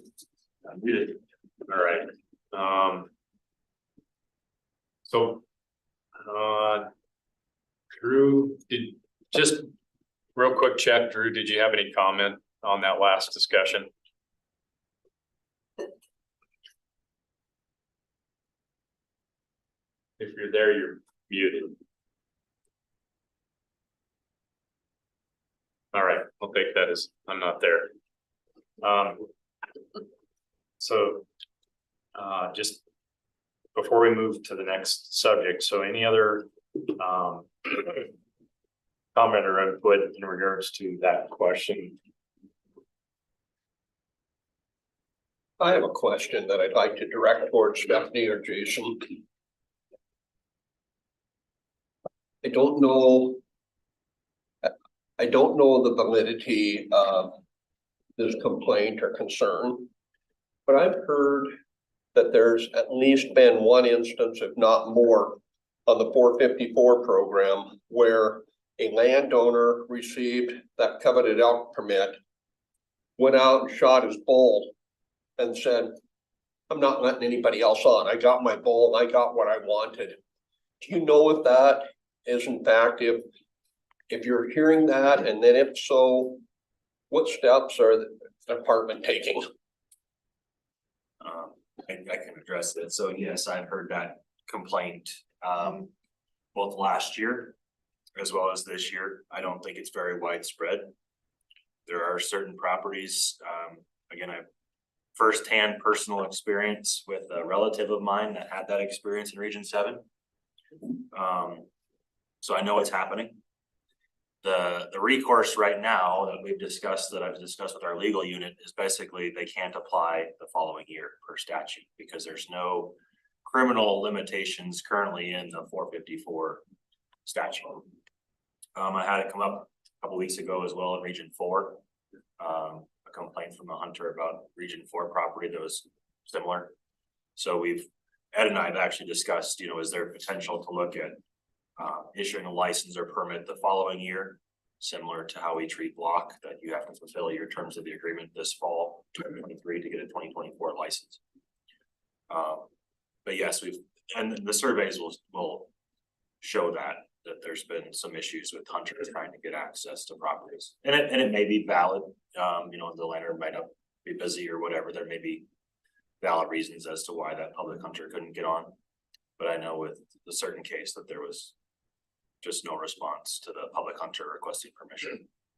And I did not hear this specific to any region. I just had having a beer with some fellow hunters, and we were talking about 454, and that came up in the discussion. And I said, I will ask that question when I'm here. Okay. Yep, like I said, I had a conversation with our legal unit last week about it. We're going to follow up with our enforcement chief as well, see if there's anything that can be done this year. So the legal advice that I had was there's no criminal charges or options written into the current statute, and that the current recourse is that the landowner did not fulfill the terms of their agreement, and so they'd be ineligible to apply in future years, is currently how the law reads. But that doesn't Maybe they lose that elk. Well, that's one of the discussions that has been happening, is what is the recourse or what's the options that the department has to. It won't happen again. Well, thank you. Has there been any discussion around some of the more popular units for these DHAs are more popular than the number of tags, for instance, where it goes to a random draw? Has there been a discussion instead of a random draw?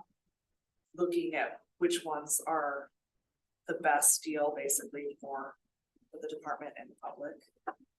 So on a limited basis, one of the statute changes that happened in 2023 was that the commission now shall prioritize agreements based off of a willingness of the landowner to allow additional public hunters in either the regular or the shoulder season. And so one of the ways we're treating that for this coming cycle would be that if you're willing to allow public access above the 3, that's where the competition lies, not those that are allowing more access and the 3. So like you said, historically, if you allowed 3 or 300, you'd be competing equally for those opportunities. Now, if you're allowing more than 3, whether it be 10 or 300, that's where the competition comes in. It's not. So they'll It's be not- prioritized, so they would be chosen first. That would That's be, how the law currently will, at March 1st, that's how the law. and that would be for the ones that are in excess of, what is it, 10% of the permits? That falls under for management purposes. Is that kind of where that comes? That's a new language in the new law that will be the commission shall prioritize.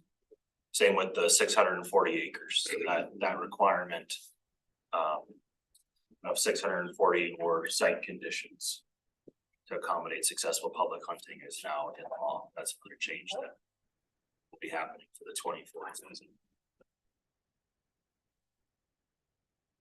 I guess, I don't know, question in regards to that process, still on each EHAs. So with the amount of reporting and verification that FWP has to do to substantiate the participation in the program, I mean, how does that compare to like other access programs, in the amount of time it takes to apply for the department, that program? Well, we're dealing with economies of scale, right? So with EHA, a landowner is required by their agreement to complete their survey. We don't have any other access programs where a landowner is required to respond. So we're definitely putting a bigger investment into EHA to get survey responses from the landowners. And it's similar with public hunters, just because you don't fill out the evaluation component or the comment card with your block management area, there's no requirement to do so. We're not making extra effort to chase those down. Whereas with EHAs, to make sure that the public hunter understands the opportunities that were provided and we can evaluate the property, we're making a bigger investment to track down those non-respondents on the public hunter side. At the same time, you got to compare that with the picture that I think that was in the staff report of 70,000 coupons that we're going through. Those aren't the evaluation component per se in block management, but there's a big administrative burden just because of economies of scale. So they're kind of apples and oranges comparison, but the program specifically, EHAs take a very heavy administrative lift. Is there any way to streamline that? I'd say we're looking at that right now, and just to add to that, I think with a lot of the changes from 454 to EHA, wanting to make sure that we're successful and that this program is coming together in its new ways and being able to evaluate that in the first few years. So internally, we're evaluating, looking at ways to streamline that going forward. There's internal processes that we're definitely looking at. Okay. All right. Okay, so on item 2 again, reward cooperators. So we had talked at one point in time about within the cooperator on block management payments, the consideration of a longevity incentive. I don't know if there's any stomach to discuss that again, or the department has a concept on that at this point in time, but I thought I'd bring that back to us for further discussion. What's the department's take on it? We have an administrative rule language now that would allow a longevity incentive to be added to contracts as soon as these rules, assuming that they pass the commission in February, will authorize or allow for that to happen. I think the question is budgetarily, right? If we could actually do it. Right now, cooperators receive a plaque and a little medallion at 10 years. And then for every 5 years after that, they get a little medallion they can add to their plaque until they hit 25 years. And then we started doing a laser etched metal powder coated sign for cooperators who hit 25 years. So I don't know if some of it, Trenton had one in his presentation, I think. We'll actually be approaching cooperators who hit 30 years in the program here relatively soon, maybe next year, if not the year after. So we're still trying to figure out what that looks like, but to the department's position, I guess I would say that it's in rule, that we could do it if funding allowed to do it. Or will be in rule. To that end, we heard from the regional access coordinators earlier today. And the question was posed to them with the increase in the payments, the daily impact payment and the cap. Would it bring more people into the program? I guess just not knowing that much about the budget, I would suggest that this group table that discussion until at least we get through the 2024 season to see if we've got a bunch of new people coming in and all of a sudden we're up against a budget crunch before we start handing out more money than have been into it, especially on top of when we've just added or increased their enrollment fee and then their daily rate and their block. And of course, the daily rate is not going to impact, or the cap is not going to impact that many, but certainly the daily rate is. And I just, being somewhat conservative, I just think we need to maybe put the brakes on that discussion until we see how 2024 plays out. Oh, you had a comment? I don't, no, I agree with him though on that. I think we just, and I was gonna say that, I mean, I don't think PLPW needs to do anything with the longevity thing because it's already in their hands. So I think we just, move on from that. Okay. I have a random question. How much money came in from the new bill where you can just donate your remainder check or whatever it is to block management? And I'll have to get with our budget folks on. I was just curious. You know that number, how many people actually participated? You're looking at overall dollars brought in, or you're looking at the number of? Both, if that's okay.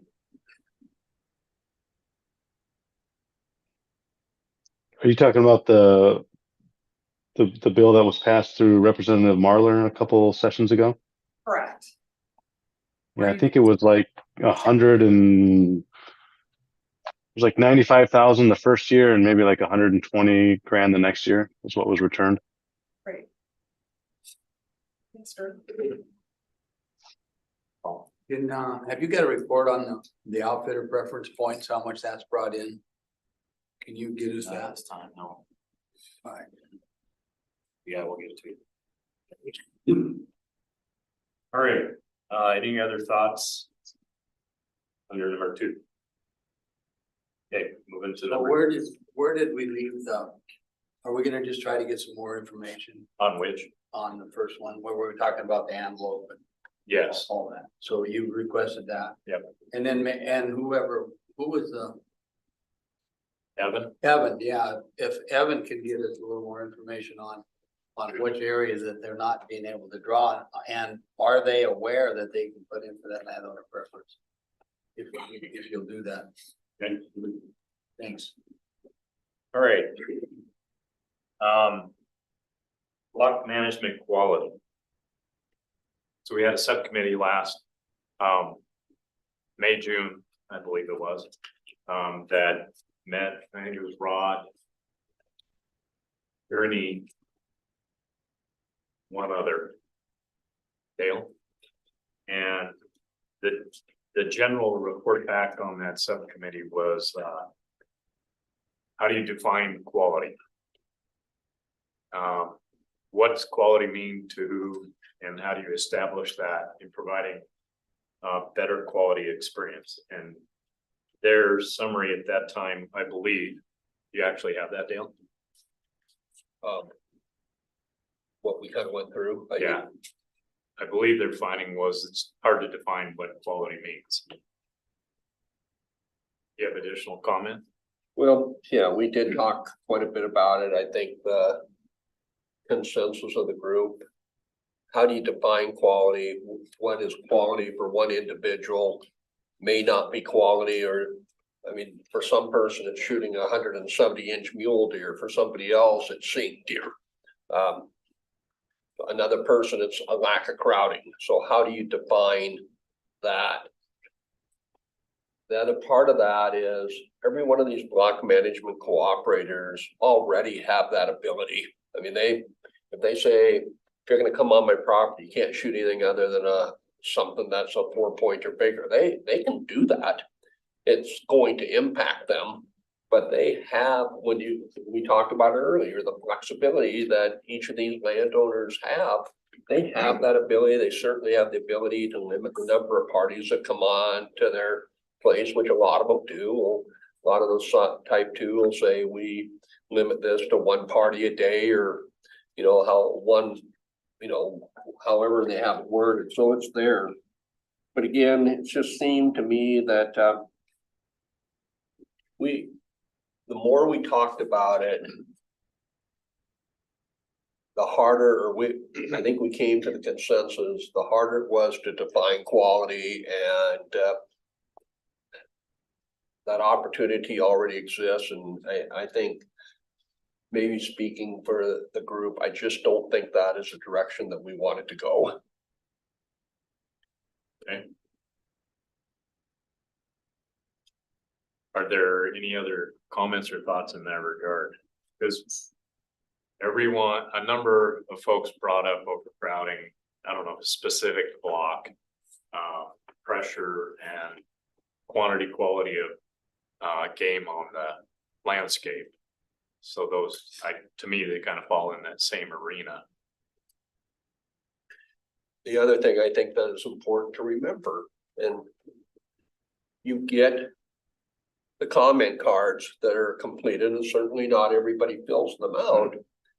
And I don't remember what the numbers were, but I want to say it was over 90% of the respondents were either satisfied or very satisfied with their experience on block management. And Jason, you can help us out here on that, but I know it's a real high number. And to me, if we are seeing those numbers going the other way and really diving, maybe it's something we need to take a look at. But when the people out there are satisfied with it, why do we want to make that change?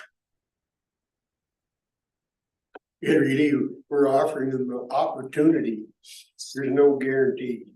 And, that's why it's called hunting. You go look, and what satisfies one person doesn't satisfy another one. And there's options for the people that want a high quality hunt. They can go someplace where it's restricted, where they can't get in, and go there if that's what they want. I have a question regarding like type 2. So there's some folks that I know are type 2. And they restrict the number of people per day. So are their payments considerably lower because of the number of 100 days, or not just unlimited per se? Just because I know there's some properties that are really, really good who manage that way. So they're not getting as much money as somebody who just has open door policy, correct? Yeah, it's an impact payment, so it's not a payment for access. That's a big nuance that we need to make sure we talk about too is that the money that a cooperator receives is the impact or payment for impacts from allowing or dealing with public hunting access. Okay. So that's in part, yes, type twos that limit those hunter days are gonna have less impacts. And so therefore their payment will also be less. As far as considerably, I don't know, I'm sure, you know, it just kind of depends on properties. There's some type twos here locally that are type twos just because Leonard wants to meet and talk to you. But there's no limit. She signs a permission slip for everybody. She just wants to talk to everybody. There's some, you know, again, that are very much more restricted than that. But yeah, their payment would reflect the impact to them and their property. But they're not reduced in terms of their daily payment because they limit the number of parties. It would be if they said, okay, you can't shoot mule deer on my property or antelope or whatever else, but not if they say, okay, in this, we're gonna allow one party per pasture or hunting area. They don't get reduced because of those kind of constraints. Is that fair? That's correct. Okay, Yeah, thank you. season length.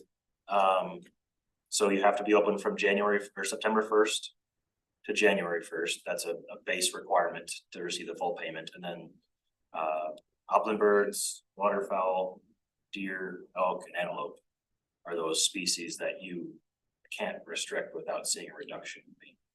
So, but yeah, between the types, it's the same $17 hunter day. Just the impact from allowing that access. So, sorry, I'm obviously new to the payment structure. So if I have 5 people on my place, do I get 5 1750s per day? Yeah, so if you allow 5 hunters. And each one of them gets permission, that'd be considered 1 hunter day for each of them, so 5 hunter days times 17. So if I had 10 on, same thing, okay. Yeah, that's why it's an impact payment, so the Okay. more hunters More you people, allow, more impact. the more impacts you have. Whether it be. Sorry. No, and that's a great question, and to your point, if you do the math. This is exactly right. Cause you have, what's the sign on? $1,000 enrollment payment, and then there's $1,000 aggregate incentive as well if you're a aggregate that forms with your neighbors. So, Then you also have up to 5% weed management. so if your goal is to reach 50,000 as a cooperator. And you're not in an aggregate, it's 2,800 days. To reach that. 2,800. 2,882 100 days, sorry, 2,882. That's a lot of Yeah. 100 days. So that gets to that pressure crowding and I think what we probably all experience is on those really big places, it can work pretty easily. And places that are hard to get into and hunt, you know, like Lee said, you gotta hunt. So a lot of times we know if somebody's gotta walk 3 miles. There's guys that'll do it. Absolutely. They'll take off and they even ones that got their deer licenses filled will go try to get a coyote. They'll all just go. Yeah. You want them to do that. Oh, hell yeah. So in the springs, the folks who allow shoulder hunting or spring bear or spring turkey, do they still get 100 days for those additional? Yep, it's the full rate for the spring opportunities. Is the spring season, so bear, turkey, are those an additive? Yeah, they're not required. But if they're doing the full regular season, September 1, January 1, and doing that, is that an additive for adding the spring seasons? Or is that part of? It's just part of their contract dates. So it's just the 100 days are treated equally, whether it be happening in the fall or happening in the spring. You count them up though. If you get 100 in the spring and 1,000 in the fall, it's cumulative. I guess my question was, you sign up for the main season, you get $1,000. Yes. If you sign up for the spring season, there's no additive. We don't currently sign up any properties for spring that you don't allow equivalent access in the fall. So same with elk shoulder season. We don't have any properties that are just block managements for elk shoulder. Right. They have to allow archery and general rifle to be optional to add shoulder season, if that makes sense. Same with spring bear. If you're gonna allow spring bear hunting, you have to allow fall. If you're gonna allow spring turkey hunting, you have to allow fall turkey. Those are just programmatic proceduralities. What if they don't have any, if you're gonna have like, you know, shoulder season, but you don't have any elk during the general season? As long as you're open, there's no Okay. penalty. And that's that's one of the advantages to the hunter day impact model, is that it self-regulates. So if you don't have those elk in the fall, the hunter days will reflect. So if I'm a rancher and I wanna have a ton of turkeys, I just wanna allow spring turkey hunting, I cannot enroll block management, because I would have to. Not through block, but we have another access opportunity called a regional access project or regional access program that we could do, where it's actually a either a reduced payment amount, or it's hunter management that we provide instead of actual payment. And so that's where, like, the Matador Ranch that you guys talked about, Evan has one, Trenton talked about one as well, that are just for elk hunting. That's the only thing they're doing. We roll those through the regional access project. Is there any appetite to reward these type 2 cooperators for, actually, they're probably providing more successful quality because they're limiting the number of hunters, so they probably have better hunting, if better success anyway. By paying them maybe more, is there any appetite we've talked about it before, but given a different type of a pay scale for them to incentivize those types of cooperators? So would you incentivize the harvest? No, we're not gonna get into that. I'm just saying, like she was saying, is that tendency to, if you limit your, like usually, okay, so you got a ranch, you gotta get 2,800 100 days to get the 50,000. But you want to limit for less pressure. Let's put less pressure on your wildlife, where you've got more wildlife on your place, do we want to try to reward those people? And the type 1, some of those type 1s, especially in Mile City, most of those areas they're that because it's almost impossible for them to limit the access to, so they gotta be a type 1. But type 2, they're managing it better, differently. We gotta come. It looks to me like if you change it and go a different reward for, and I'm not, because we're type 1, but you're monetizing game, which is the reason that it's an impact payment, not a quality of hunt payment. And so, if you do that, then you're rewarding the guy that's more restrictive, and that isn't what we do here. Our deal is to provide access for people and let them decide whether it's worthwhile or it isn't. And they've got the option to go from a type 1 to a type 2, or go to ask first from somebody that doesn't allow general hunting other than to the people that they know. So I think I'd be pretty careful going that way, because it's a monetization of game, and we'll be back like we were, and everybody got the hell out of Sweden and England and came over here, because the king owned all the stuff, and we don't want that here. You started with that in the very beginning. Lee said, I remember it well. My question to you, Paul, is how would you even quantify that? I look at it as a harvest incentive, and that's what I put on here as a concept. To where is that what we're talking about? With the concern that you could be monetizing game, but if you're looking at a type 2 who is restricting for whatever reasons they want to meet you, or they want to reduce the overall pressure impact, whatever, however they want to control it is great. I went on one of those this year for the first time. It was all of that. It was reservations, a great hunting opportunity. And they wanted to know you. They really want to meet you and talk to you about the hunt and where you're going to hunt and how that fits into their management of their place. And it was a great experience. As we've all talked about this, I thought that was a block management quality experience for harvest. It was cows only, although they do allow bulls for those that draw in that area.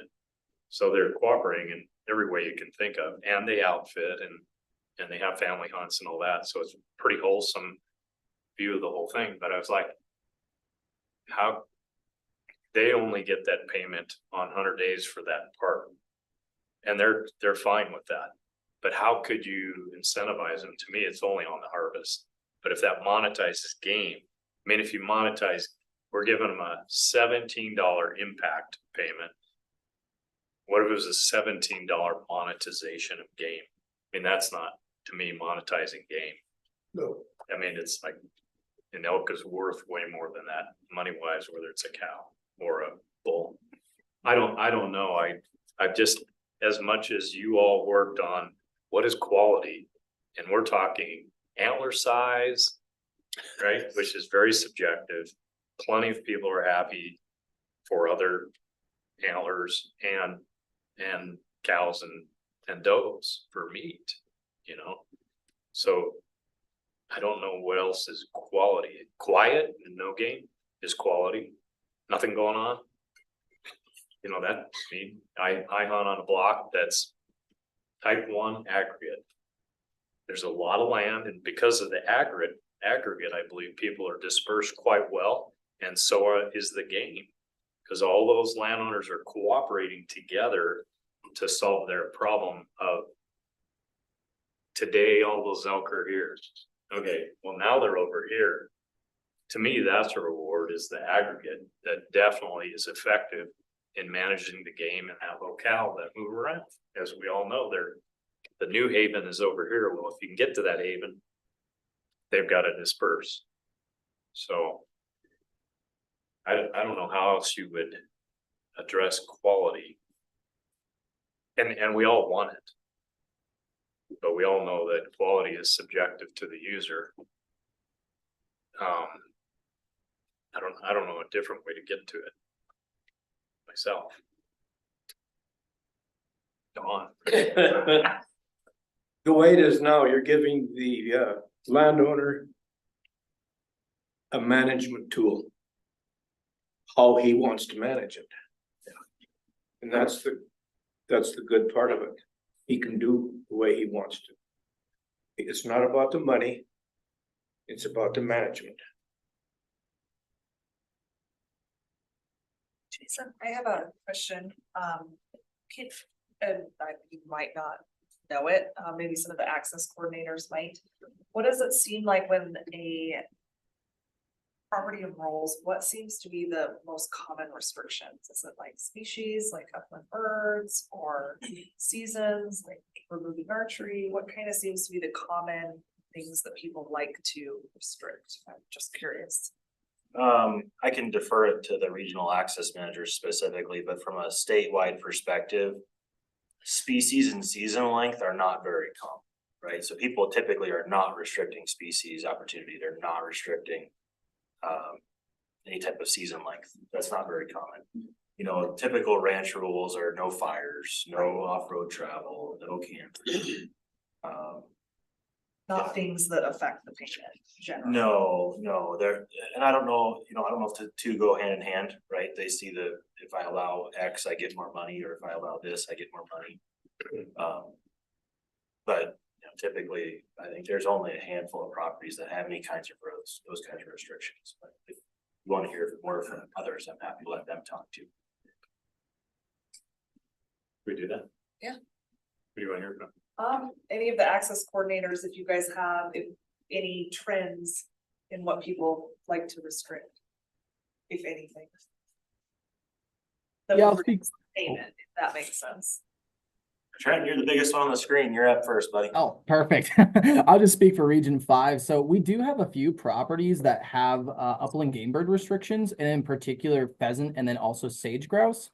And some of that has ties to that we did have a sage grouse project up here in the Roundup area in Muscle County a couple years ago. So there's some landowners that are really interested in just seeing sage grouse on their property, and they don't want the hunters out there harvesting them.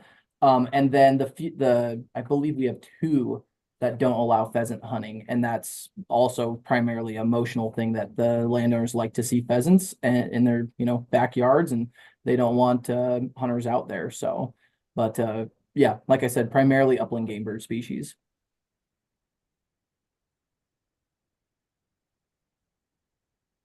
Travis? Yeah, we just have a handful as well that have those restrictions, and it's mainly for deer. And the main reason is the deer population's low, and they don't want any deer harvest occurring on their property, so they're willing to take that reduced payment.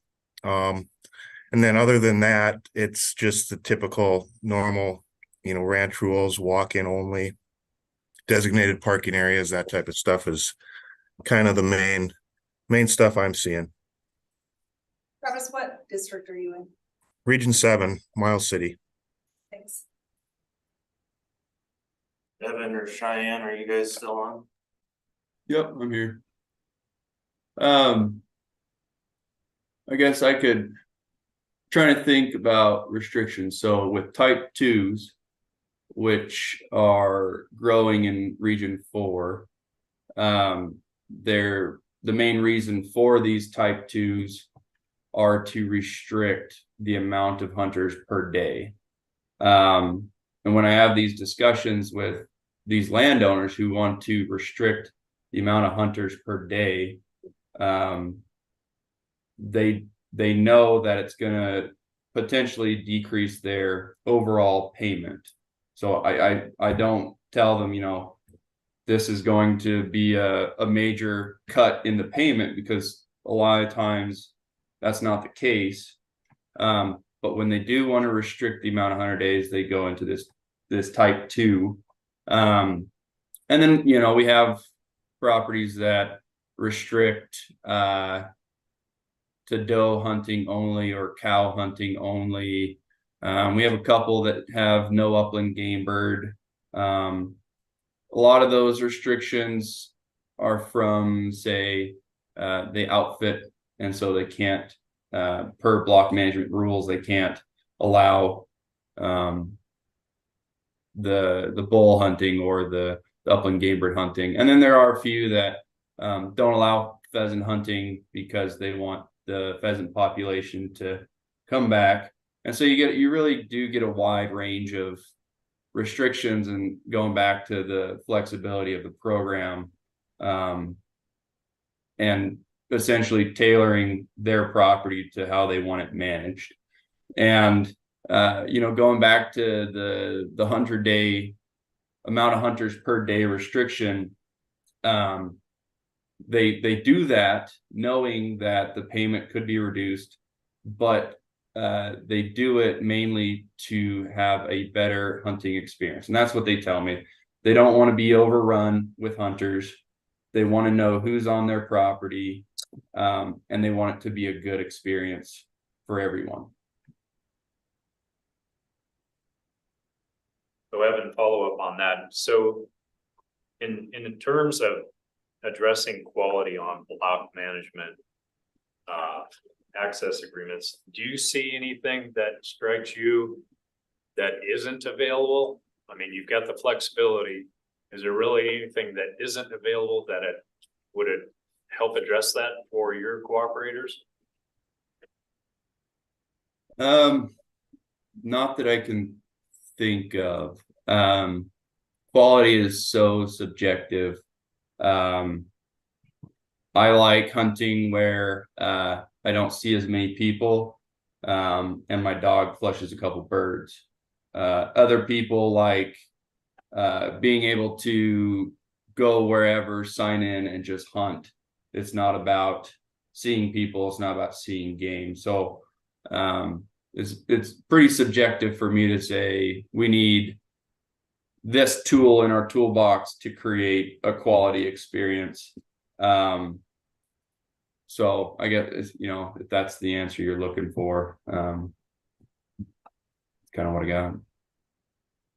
Thank you, Evan. How about Cheyenne? Do you have a comment on Stephanie's question or mine?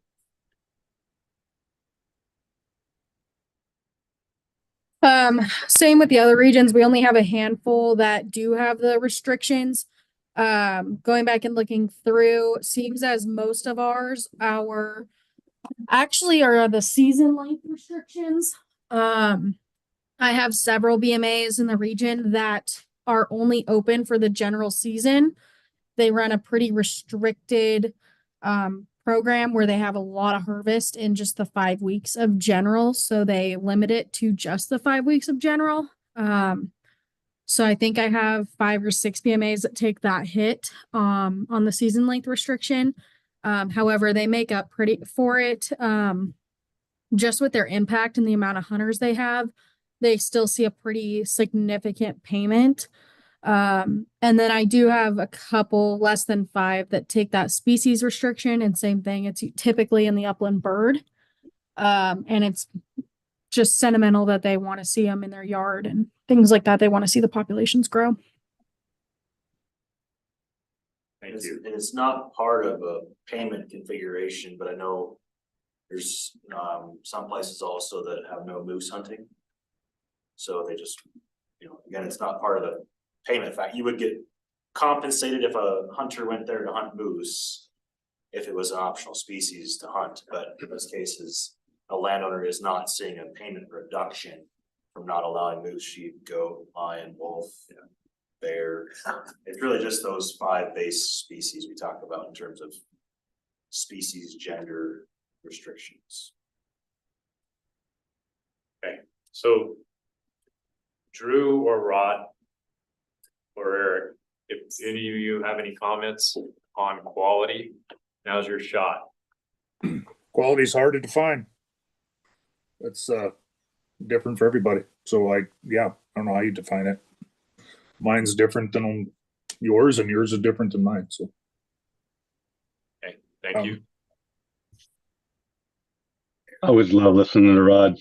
That was a good one, buddy. He's right. It is difficult, and we can really get into the weeds. And I prefer to leave it to the department to manage with landowners on what they want to see. Thank you, Drew. So I would say that we're all good with answering the question of quality. It is there, the flexibility is there, and those folks can create it as best they can. Alrighty then. Do you guys ever turn down a property? Are you guys ever, you go and look at it and you're like, nope? Yeah, part of the property evaluation process is that it's actually scored by the biologists or wardens. And so we take those score sheets back to that enrollment committee we talked about earlier and decide, okay, this is what we're seeing, this is what we think. One of the things to keep in mind is that a lot of these properties offer multiple species opportunities. So what you may think is an overgrazed pasture might be really good antelope opportunity, or what you see as an ag field might be a good late season waterfowl opportunity.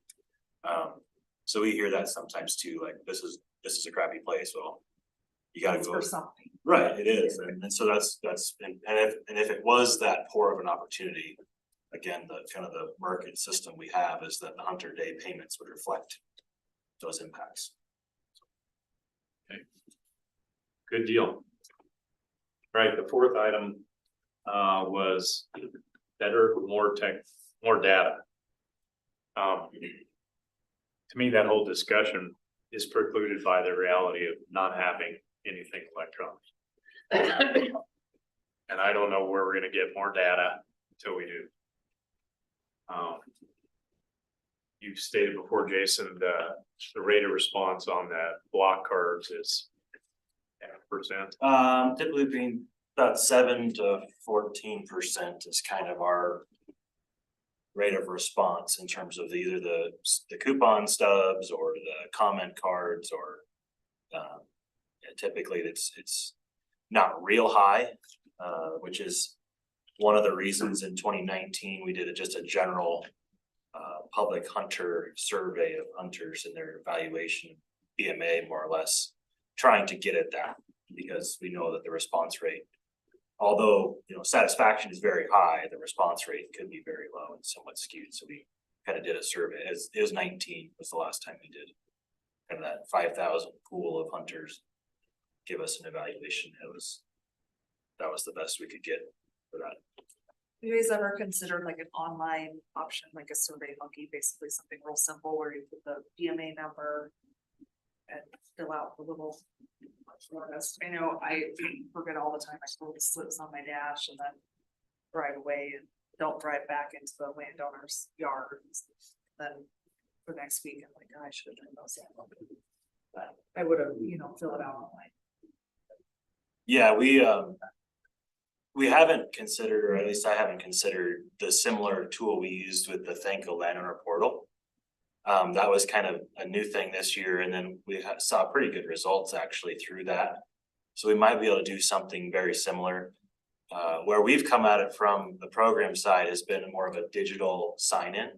So kind of a geo-fenced or geo-referenced PDF property that once you cross the boundary, you kind of sit there and do the long press on your phone, and it actually would allow you now access to be signed in. And then similarly, when you leave that fence, you'd be prompted with that survey, or you couldn't actually sign in again until you completed it. So those are kind of the programmatic things we've discussed or thought about over the last almost decade now about trying to get more feedback for properties, but then also simplify it from the hunter's perspective.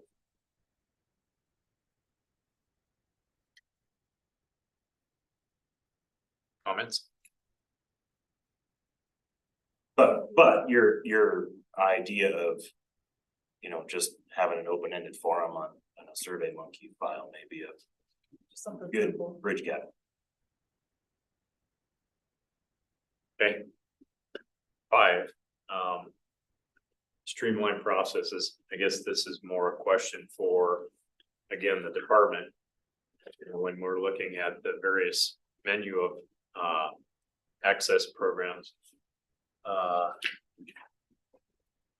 Who put it up? Benton delivered yesterday. I mean, that it's kind of there. Can you speak to any need from us to help focus on that in any way? I know we talked a little bit about the EHA process and what's required there. Anything specific that would be beneficial?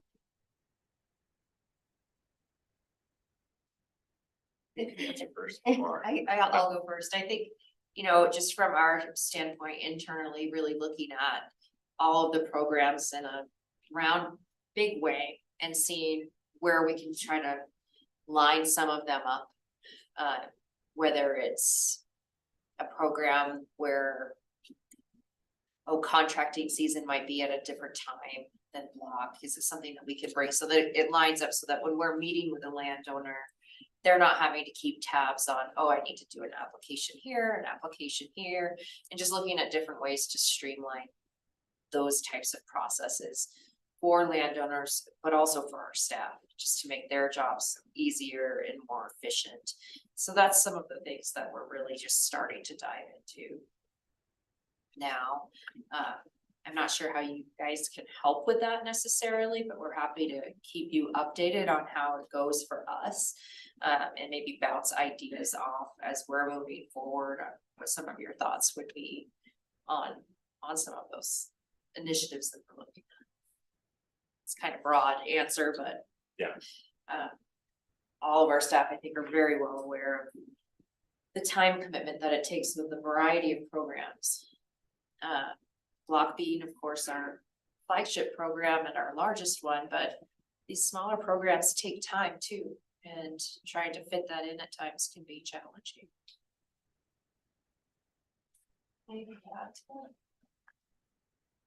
No, I mean, you guys, I mean, you're appointed body to make recommendations to us. We can roll with them and we can choose to not do it. You also have the ability to run bills on your own and that kind of stuff. So I appreciate the ask. So I have to kind of defer to you guys to provide us recommendations. And that always helps spur on discussion, nothing else. Yeah, I think the only thing we really ever proffered, if you will, is that one menu concept. Looking more at it from the landowner cooperator side to make it easy one time a year, in honor of their time. And I think really that's the only thing we've ever discussed in that regard, is how you make that as simple as possible to present to them this program. It would seem to me that if you have that, maybe you could adjust timelines and such that allow for similar, an all-in-one effort instead of all the periods of dates that you have to deal with. But I don't know if that's anything that we would be helpful in recommending. Sure. Me, clearly boots on the ground has always come out of a recommendation from this group before. That's always helpful. Excuse me, one of our biggest struggles, I think, right now for getting to that concept of a one timeline approach, not the one menu. In my mind, the menu is our suite of options, but the one timeline concept. And we've heard that from the ag industry groups as well, right? That they want to see this be as simple as possible. And I don't blame them in one bit. I think where we struggle is how to get there with the current capacity we have, both systems and people. We set it up right now in the timeline that we have because that's when staff can plug things in the timeline in order to still meet those flagship block management needs. And where we haven't gained it is really trying to consolidate that into one set of dates that can also be where you can do a pallet contract, you can do an EHA contract, you can do a block contract, you can do another contract with the landowner all at the same time, or even one umbrella program with the same level of opportunity we have now with our folks.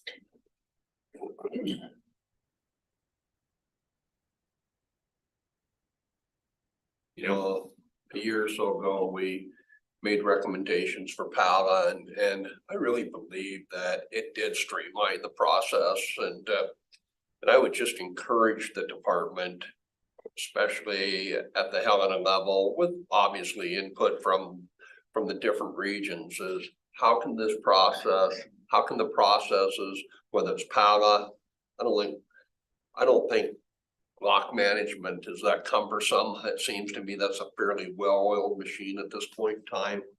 But how can it be streamlined more? Because my sense in working with the different regions and talking to their access people, all these programs take a lot of time. And you think, well, you know, you only have 20 PALA agreements in this region. Well, but you also have 180 block management and you have this number of this. And I just think it's just another brick thrown in the backpack for them to hug around, and anything we can do to simplify it, not go outside what is required by statute, but what can we do to make it easier on the regions and still be meaningful for this group and for the department? I would just encourage you to continue to look down that path.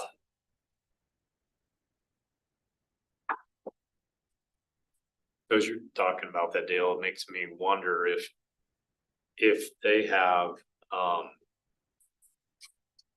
timesheet for their processes and procedures without making and requesting them to do more work for us to look at that. But to put a set of external eyes on that, it wouldn't be very fun, but I wonder if it would be helpful to look at what they have to do when and see if there's something we see from the outside, knowing that you really know what you're doing. I don't know of another way to try to explore streamlining internally for them, other than something like that. I don't know how you improve something that's 90% approved by the people that are on the opposite side, and everybody that's in block management has the option every year to sign up or not. And so you would assume that everybody that's in it likes the way it works. I remember when we first started doing it, there'd be the regional guy, the game warden, now the access lady just comes out and we sit down and do it. And it kind of takes care of itself over time, really. They know which ones they need to go to and which ones they don't need to spend much time on to keep it working. Yeah, all I can see is that upon the completion of a year, quote unquote, a season for them, the need for the information that comes at the end of, let's just say December for a calendar year, they have to begin implementing January 1. And I don't know if there's a different way to do that. We all deal with those deadlines, you know, tax time, everything we do.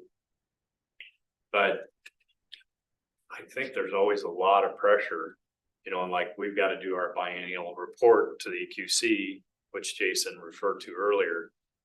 That requires data, and putting that data together in an analytical way to look if there's funding issues, success in the programs. I mean, that's what we do. We require that data from them. And again, not knowing it, I can't quite lay my finger on how you would help with that. But it seems like there's always this, maybe it's the changing processes that are always the fly in the ointment that make it difficult to reach the deadlines on time. You know, it's like block management agreements are culminated by July 15th is kind of our last drop dead date for a block management contract to get in that fall yet. And hunters are wanting to access July 15th. August 15th. I mean, August 15th. So 1 month. Yeah, Maybe that's sufficient. I know this year you're printing regs earlier a month this year than in the past. And that comes from, you know, having to apply for certain tags, and you don't have the data printed for people that are used to having a hunting regulation until 2 weeks after the draw, you know.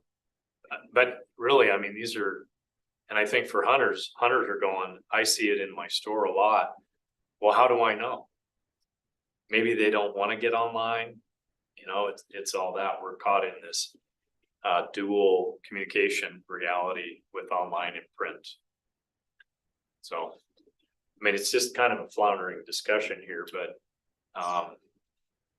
yeah, we also have expanded block management from being truly like the 9/1 September 1st opener to really January 1st. So it's kind of the hard dates was 9/1 to 1/1. And that's what we call that our base period. But now we've expanded the landowner and hunter opportunity to include archery antelope August 15th, early elk August 15th, spring bear, spring wolf, spring turkey. So we can have a block management contract really run from August 15th till May 31st. And then you're right back in the cycle again of hiring and recruiting and contracts with maps and getting it. I mean, it's just hunting in Montana can be, it literally is 11 month of year. There's something you could hunt for 11 months a year in Montana. well, we get prairie dogs. Come on. Commission established hunting. Coyotes. Commission established hunting seasons, spring barrel Yeah. until June 15th. So. Then like I said, then you gotta add those other responsibilities in there too with other programs, trying to. It's been difficult, but we haven't, from my perspective, we haven't had the ability to really sit down and, okay, here's how we can overlap the 2 or 3 or 4 at the same time. Just given the current capacity, how that would all work. Donna. Aren't you currently working on this through your creating consistency program? You know, maybe we should revisit this later down the road as you are already working on that instead of us giving you additional work to bring us to look at. Or, Sure. you know, it may. Yeah, we're definitely trying to make it more consistent from the hunter's perspective and the landowner perspective, but really it's. What does a property look like? What kind of signage is there? What can a hunter see on the map and the rules? What does that consistently across the state look like? And the same with landowner offerings, making sure that we're paying people the same, documenting hunters the same. There's just been a lot of effort to try and get there, and it's continuing right now. I mean, Cheyenne's the perfect example. She's got we're trying to replace over 200 sign-in boxes at Region 3 this fall because they've been using a roster style book instead of the actual pair off coupons. So we're again trying to get to a place where the flagship is straight up narrow and running great. Any thought? Any thought of doing anything with that?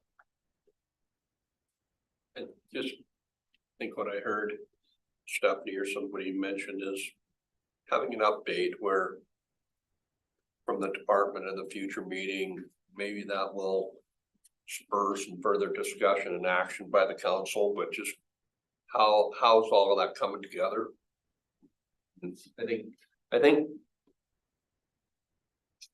it's the department's responsibility to see how can we streamline, how can we put this stuff together? They're already working on it. For them to come back to us seems prudent as opposed to us going to them and saying, hey, we think you need to do this, this, and this, and since they're already heading down that path.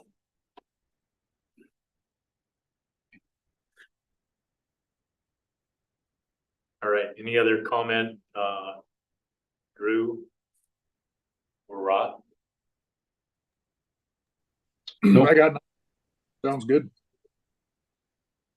Good discussion. No, sounds good, and no from Drew. Okay. So we're coming up on public comment. Do we have folks online registered? No. Okay. All right. I have one question. During our opening statements, there was discussion of enforcement and county attorneys and commissioners. I think that's something that we should keep reviewing and looking at. And maybe add number 6 to this list. That's back. Yeah.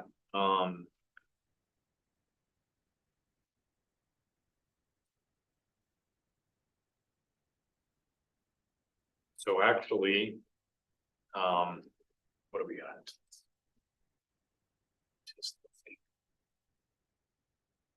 Yeah, we're only got about half an hour time. So, so neck and neck, I guess you'd say we had a little more input on dealing with corners than on lack of prosecution. I added Rod to it, even though he didn't make a comment because I figured he did. So we can go with either one of those next. I think, I mean, we've covered 5 essentially. Yep. So a discussion either on lack of prosecution, county attorneys. Yeah, we don't have any control over any of that. It's up to the counties to do that. It was the same way when I was on the board of livestock. If we had a livestock theft case or anything like that, they wouldn't prosecute because there was they had their menu was full doing drugs and that kind of stuff. So let's do this. So we have 2 subjects. Let's we can get into this. There's no reason not to. Let's take what do we have, half an hour? So let's begin with like 10 minutes of this discussion and then we'll go to the next. Okay. So 10 minutes to talk about prosecution. Yep. That was my comment. Okay. So your comment was that we can't do anything. It's out of our control, really. I also think it's really outside of our authority. I mean, if you look at the statute of what our task is, To me, this is a concern. It's definitely a concern. However, I really look at it being between Region 7 game wardens, the Helena law enforcement and director, and the Attorney General's office, because that's what I thought I heard yesterday where it was at. I don't really know what we can do. It's already being dealt with at the Helena level. I just don't see I don't see a role for us here. Okay. Donna. I agree, but in a way, I think we could at least write a letter to the Attorney General's office and say this has been a concern that has come up to us. We realize that we're not in a position to do anything, but we would like an update from the Attorney General's office if there's anything you could do to help out these people. So I'm trying to think about with our charge reporting to the governor and the director and the legislature. So what's the proper direction if we made a letter of concern available? Would that, I mean, it doesn't really go to the governor. The commission, wouldn't it? No. No, it's a Department of Justice, I I understand. believe, issue for the state of Montana. And really, where do we connect our dot there? That's kind of my question. Not arguing that there's an issue of some degree. Is it in the enforcement center of FWP that we understand you have a concern?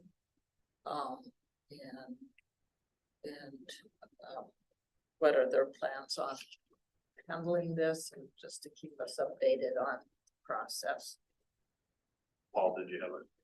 Well, yeah, I mean, in the past, we've always dealt with these, we've brought trespass things forward, you know.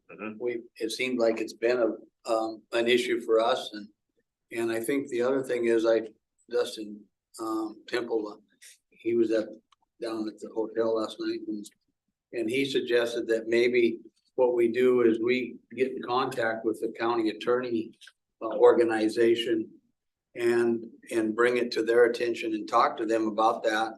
I think it's a big issue. I know for some more of us on this council, but I think it's getting to be, you know, substantially a problem, and it deals with private land stuff. I mean, they've got a lot of issues out there, and it's not helping our rapport with them and you know, image as hunters too. So I think we need to pursue it. I'd like to see, we talked a little bit about getting some information from enforcement about how is it been an uptick in trespassing and poaching stuff that maybe it's not an issue, but it sure seems to some of us, especially in eastern Montana, that it is. So I think we definitely should look into it and put some time into it. The one thing I wonder though, we don't have any authority to do anything. Yeah, so. And we brought bills forward. We brought bills forward. So to your point, Paul, the bills we brought forward are the issue you're talking about in regards to refreshing our memory. We brought forward in 19 an increase in penalties for first and second trespass. I don't remember every detail of that, but it was both for the first trespass and the second.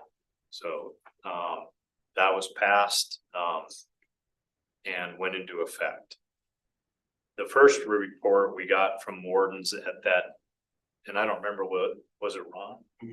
Yeah, Ron reported no significant change that year, but it was pretty early. It would occur to me that it would behoove us to get that data currently to see what that looks like throughout the state, to see if that problem's growing or lessening or what. To me, it seems like that would be the first step in doing that. What are the realities as far as citations for trespass? Well, actually, if you recall, we get back into hunting without permission and trespass. So looking at probably both of those to see what those stats are now. I mean, if it's specifically regional to a county, there's a direction there, but if it's state, I don't believe it's statewide where 56 counties, county attorneys aren't dealing with it. I would think, I don't know. We just Yeah. need more information. Yeah, so I would think it would, maybe a starting point would be to request that data. To be submitted to the council to look at that issue. Donna? Maybe we're looking at it wrong. We're not looking at the big picture here. I do believe it's within our charge.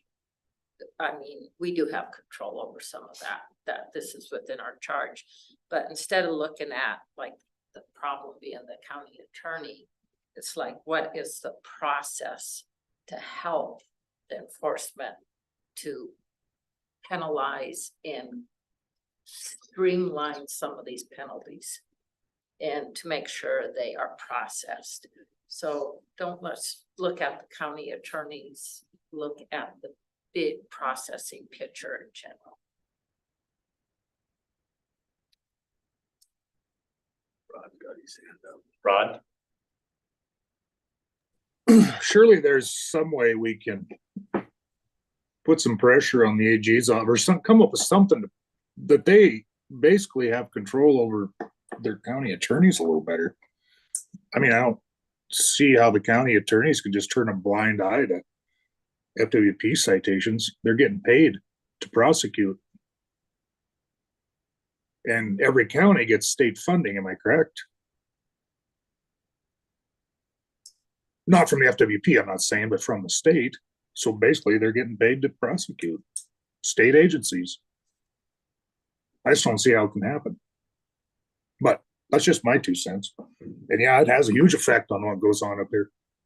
And I recall what Deb said yesterday is that it's not just FWP. Right, correct. It's Correct. beyond that. It's a bigger situation that FWP is keeping a very close eye on, so. Yes, they are. I know. They're doing it. I feel bad for them because now they have to write reports to send to the AG's office instead of writing a citation. And obviously more labor intensive, more time consuming. So they're doing a great job, but it's very frustrating for them. So, Yes, I would. To move this forward, because what I heard from Deb and from Jason and Stephanie is that the department hasn't turned a blind eye on it. I mean, they are working through it, trying to work through the Attorney General's office. When we meet again, it'd be nice to have an update of what has transpired, because by the time we get to the next meeting, this may be resolved. I mean, they may have come up with some kind of a solution on it, and because they're already working on it, it seems to me that's not the best use of our time. Say, you need to work on this when they already said they're working on it, and see how, get a report from law enforcement of where they're at our next meeting. Good idea. Yeah, maybe within that report, we just don't limit it to this. It's like they spend hours and sometimes sitting in the dark. That our game wardens do a lot of hard work to catch these people, and then it's just forgotten. And so I don't want that staff to not feel like their hard work is getting noticed, because if they work so hard to catch these people and then nothing happens, I mean, it would be nice to know that, to have somebody from the department come in and give a report on, what is getting prosecuted, what isn't. Yeah, I think that'd be really good. We can get perhaps Captain Howell back again, and he can, or Chief Howell now. He can provide some of that feedback, as well as I know through the to Ed's point, maybe 19 and 21, I think recommendations came out of this group to increase fines, to takeaway privileges after second offense, that kind of stuff too, to get to your process question. There's some more perhaps legislative things that the council could look at if there's a desire to do that. So Ron would probably know that or have a thought about that. It'd be helpful for me to know how the process is. It goes through the justice court to the district court to the, you know, how the process works. It's a misdemeanor, probably starts like passing a school bus or something, you know, starts with the justice of the peace. Yep. Okay, so to summarize that, so our request is of the department to prepare the data on the status of trespass and issues involved around trespass violations that the department's dealing with, and report back to this next meeting. I don't mean to sound like I'm not interested in it or we're not interested in it. It's definitely, I mean, this is where it came a couple of years ago.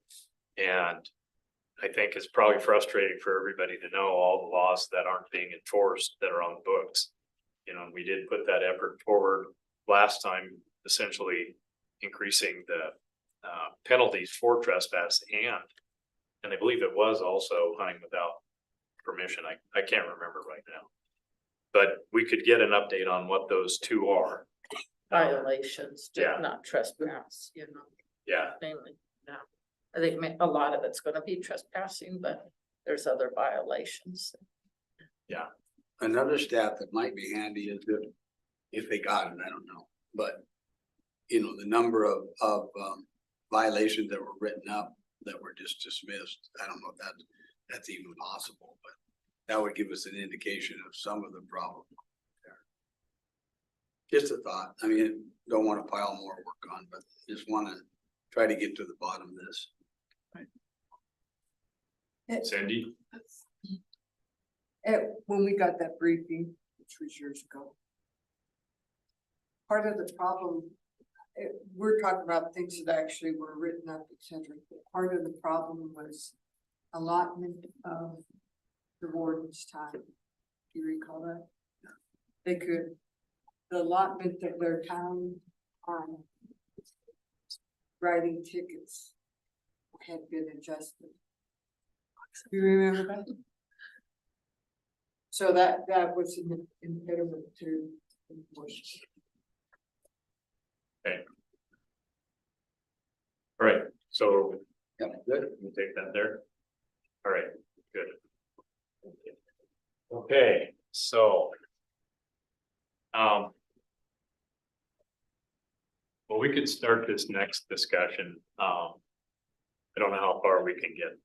So, the other topic that had ranked in the top 4, actually is number 3 is corner issues. Border crossing. Yep. So.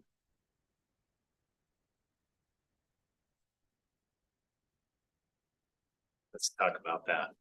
But again, we just have about 15 minutes. If we have to bring this forward, obviously we do. Okay. Lee, you had a question? What's the status of the case in Wyoming? Has it been elevated? Wyoming's been having a problem with this since the 1880s. Or before the Johnson County War and the winter of 1886 and 7. And it hasn't been resolved down there. And so I think we're probably trying to invent the wheel ahead of the court cases that are gonna come through and give more illumination on what's going forward. Do you have a reply, Jason, as to the status, or Stephanie? I don't have anything specific other than just it's still in process. I think It was, district judge kind of approved what. it's been appealed of 2 or 3 different times and ways. I haven't looked. There was some, but it might have been File News did a update on it a month ago maybe or so, but it's not been resolved. I think we're premature. Yeah, and I think as many of us have pointed out in the past is as far as resolving court issues, that's not something we're gonna be able to resolve. We've had some discussion about, are there ways to get ahead of it? So some of the discussion with the folks that have brought this up, if I recall, in regards to corners, was looking at what we do and are there ways to get ahead of it in applying programs that we work with to potentially solve some of that issue. And specifically with pallets. The creation of pallets were specific to gaining access, not to private land, but landlocked public lands. And obviously we were successful in creating sideboards to operate that program in gaining those public access agreements, landowner agreements. So I think that's where we do have some ability to potentially solve some of that question. It's not the legal question, it's the access potential. Does that make sense? Yeah, I agree. Without going back into the law and the court, my understanding of the Wyoming case is entirely different than Montana's situation. First of all, in that first case, it had more to do with damage to property, and that was resolved in Wyoming till the appeal. Very different than Montana. So I don't pretend to know that. I know we're not going to address that or solve it. I think we need to wait for the. Unless you are all on the Supreme Court. Deal. You know, just because of our limited time, we probably don't want to delve into it significantly, but just a couple of things. I've tried to stay up on that as much as I can. And one message that has been very clear is that whatever decision is rendered in Wyoming, we should not assume that that is applicable to Montana. And they've been very, very cautious in several briefings that I've read that has come forth. But the other thing is with UPOM and other people getting engaged in this, I think the reality of it is there's a high probability that this is going to be a legislative issue during the next legislative session. And I do think that we have a capacity through the PALA program to maybe provide some tools that it's not going to resolve the corner checkerboard land access issues, but it might provide a mechanism to where the PALA program could be utilized to access some of those program or to some of those parcels of land. One of the things, you know, it went from 2 miles and now we're down to a mile. That might have to go by the wayside to make this work. But I've also tried to do a little bit of homework and talking to some landowners and say, in your situation, I talked to one that is a pay for access type hunt, another one that's outfitted, and they both were receptive to talking about it, and they had some concerns, but they were also saying, you know what, there might be a way to work here. And again, without getting into it a couple of the concerns they had was, you know, it might be more, or one of the opportunities, it might be not just crossing at the corner, which can be very difficult depending on where that corner is, but maybe they provide access down the fence line or down the section line. So that potential is maybe there. One of the concerns that was brought up to me by a couple of people, it's like, okay, most of these sections that are landlocked or corner are not marked by the land management agencies. Is that going to occur, and who's going to do that? Have you talked to BLM? Have you talked to DNRC? Are they willing to do that? So I think that's something that the department would have to weigh into.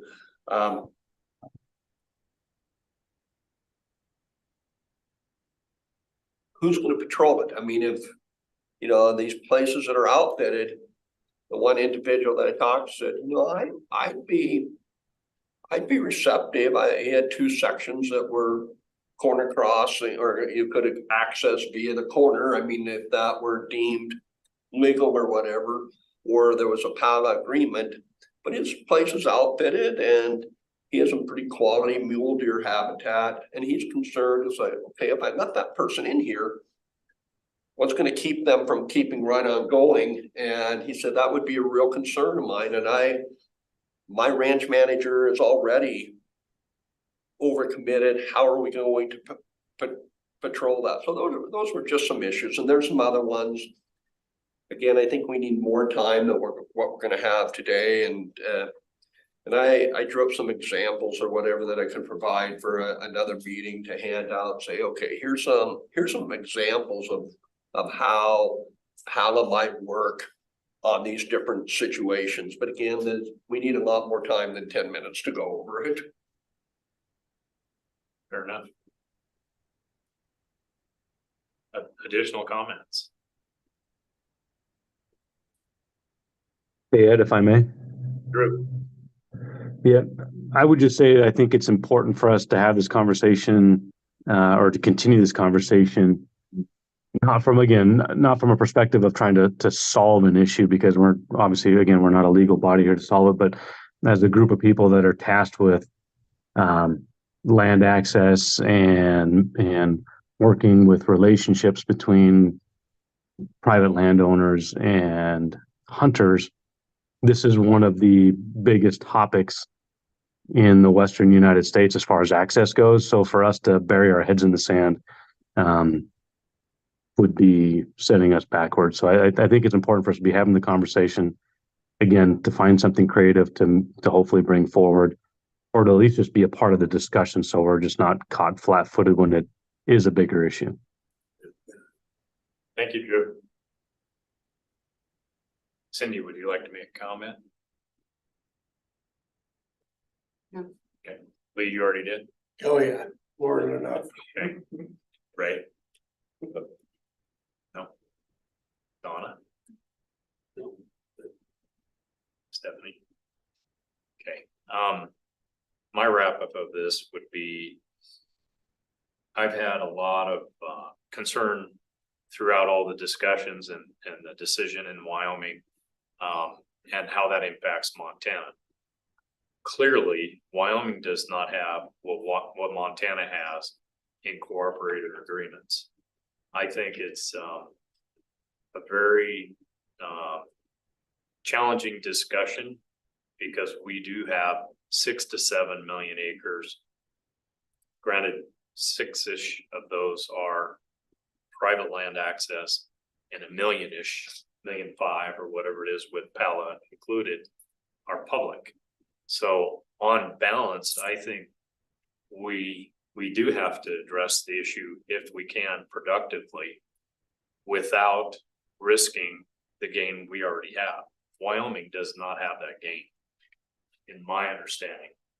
Montana, the state of Montana, has a unique accomplishment to the state, and these are the programs that we directly work with. I think the number of acres you could gain access to are in question, and there are some to gain, but there are many to risk. I mean, I really think it's an important issue because it's so public, and we are the council that gets to address some of these issues. And I think we can do it without getting heated and off track and emotional about it. You know, if we can provide a forum for that discussion that's reasonable amongst the parties, as has been mentioned, it could come in the legislative session 1 year from now. And I think we need to have thought through a lot of the situations to be able to address it in an informed manner. That would be my hope that we could do. We really do have great programs, and if anybody can show otherwise, I think that's foolish to risk that. over the potential of whatever this quantity of acre gain could be. Nonetheless, there is that opportunity, and clearly Pala has sort of those sideboards already in place if they need to be adjusted to make it work for, again, this would be a cooperator's decision, no one else's. Right. It's not the public's decision. I think we stand a risk, we have a lot of risk to take a position ahead of whatever happens. Because we've got a lot of people that are already in block management and providing Pala and doing all that. And if we get too far out ahead of this thing, I think we've got a lot of risk.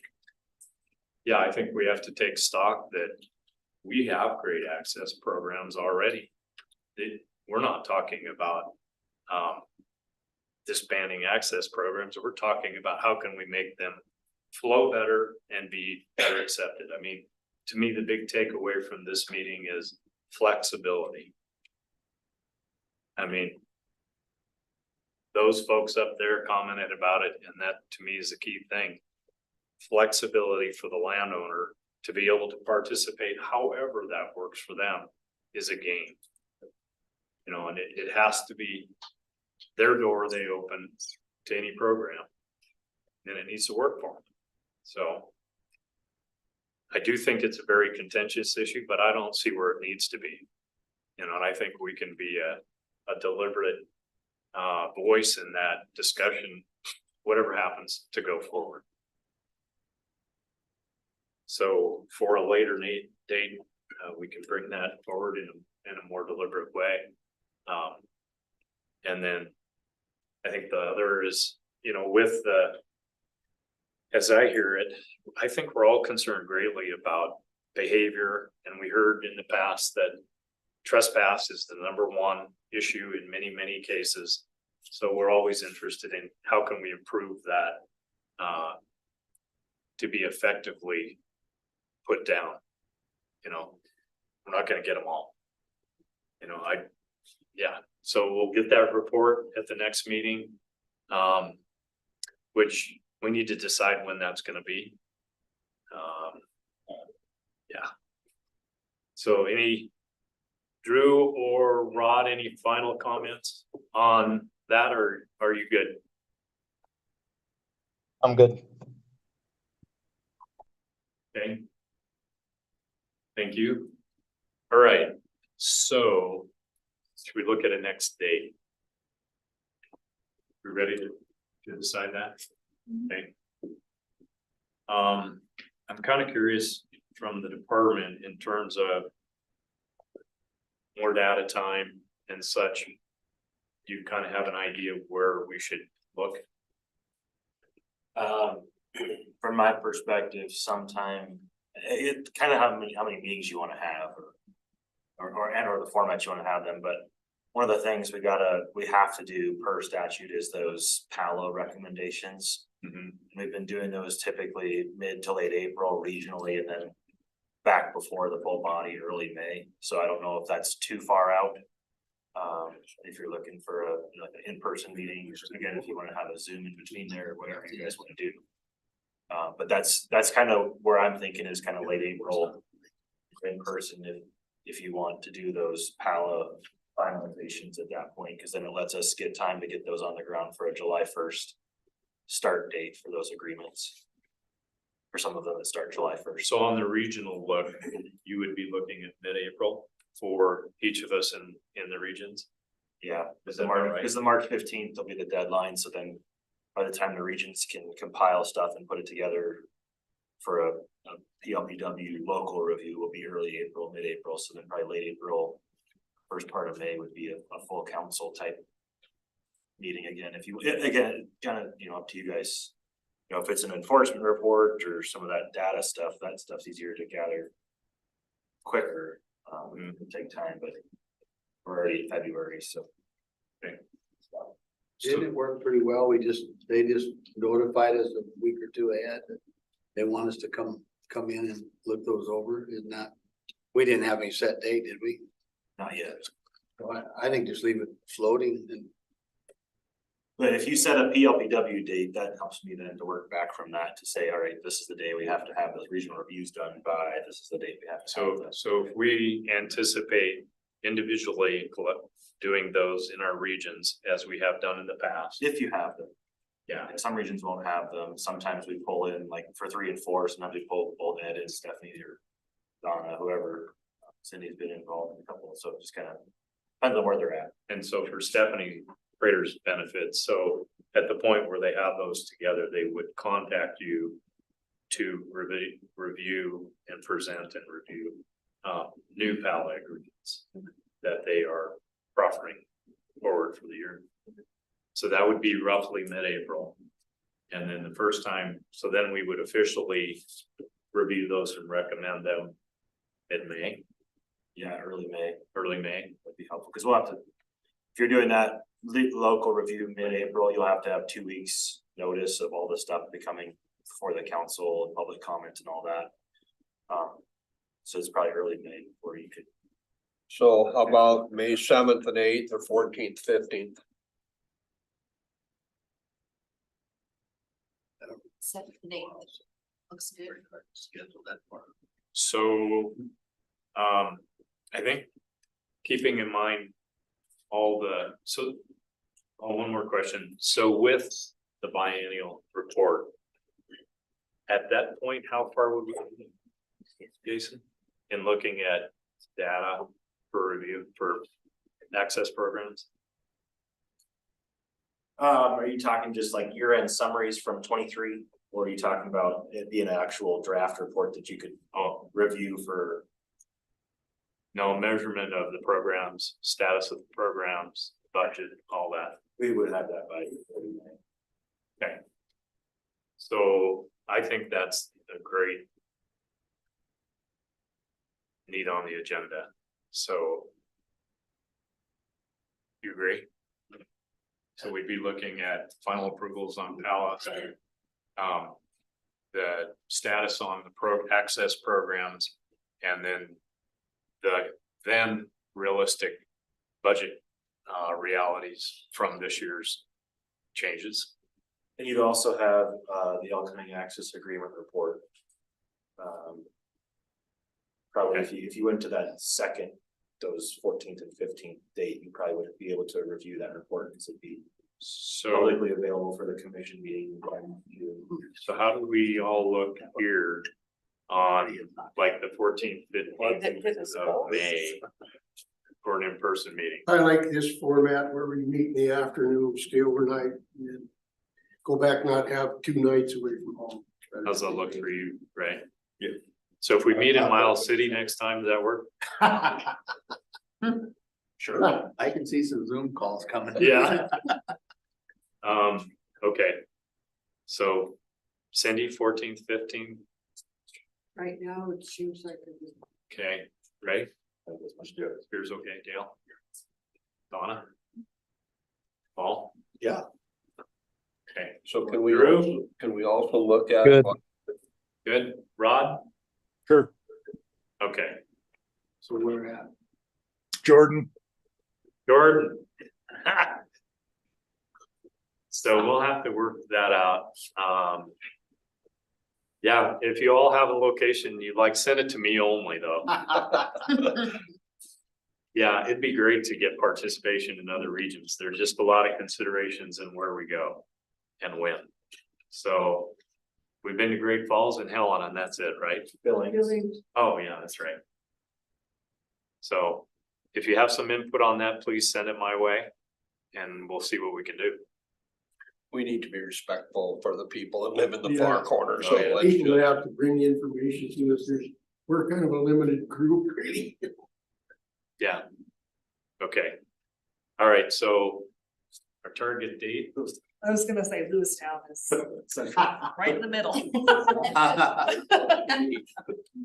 Yeah. newbie. But that's a BLM office option, isn't it? Or is there a regional office that's There's not a capacity? I don't believe so. Evan, do you know of a good meeting location that we could accommodate a Zoom and in-person hybrid for Lewistown?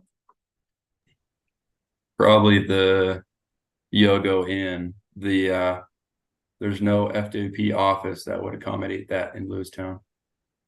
Yeah, I know the BLM is a potential to utilize the BLM field office. And I think we tried that last time and then they had a conflict. Could be. I know I've done hybrid meetings there before. Yeah.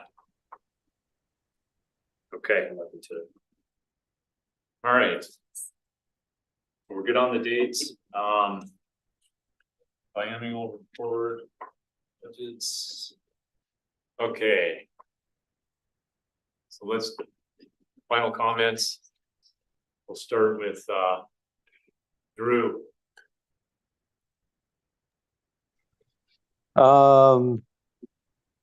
Thanks for making me first, Ed, Chairman Beal.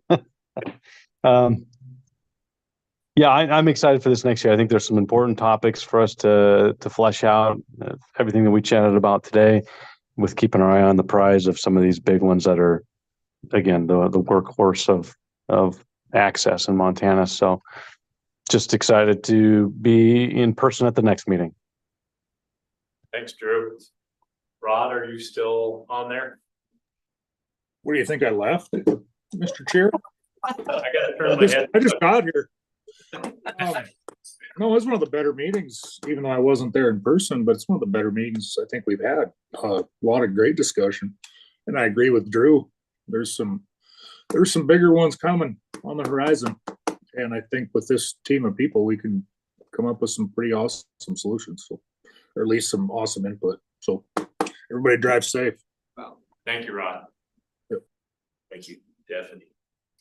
Great meeting. It's nice to meet everybody in person. Thanks for entertaining all my questions. Paul. No, I agree with Rod and Steph, and this probably has been one of the best meetings we've had. And I think with this group, we're pretty to get along good and work out some of these issues. So I feel the same. I think we're kind of focused. We have a better plan. We know where we're going. And it's taken a while to get there, but I think we're headed in a good direction. Got a lot done in last.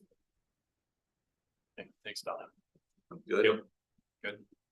I thought it was good. One thing, we did go back over and put some stuff to rest. yeah. I think that's a good point. Do we have an expectation? Lee? I think it's been a good meeting. We're kind of becoming a consensus council. You know, everybody's kind of all on the same page and respectful of one another. It's good. It's a good meeting. Thank you. Yeah. To Lee's point, that's great. But to one of our commenters in Great Falls, he made a comment that we weren't just yes people. And I want to always encourage you, like this issue about PALA or this issue about trespass, we have to have these hearty discussions and really look at what matters and agree on dealing with things that matter.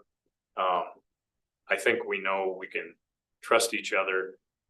And I appreciate that greatly amongst all of you, to be able to bring that. It's important. This won't work if we don't bring what we see in the areas we operate around the state. It's really important to be effective to do that. And I appreciate y'all doing that. So, all right, everybody travel safe and we'll get some more info. Until next time. Yeah, well.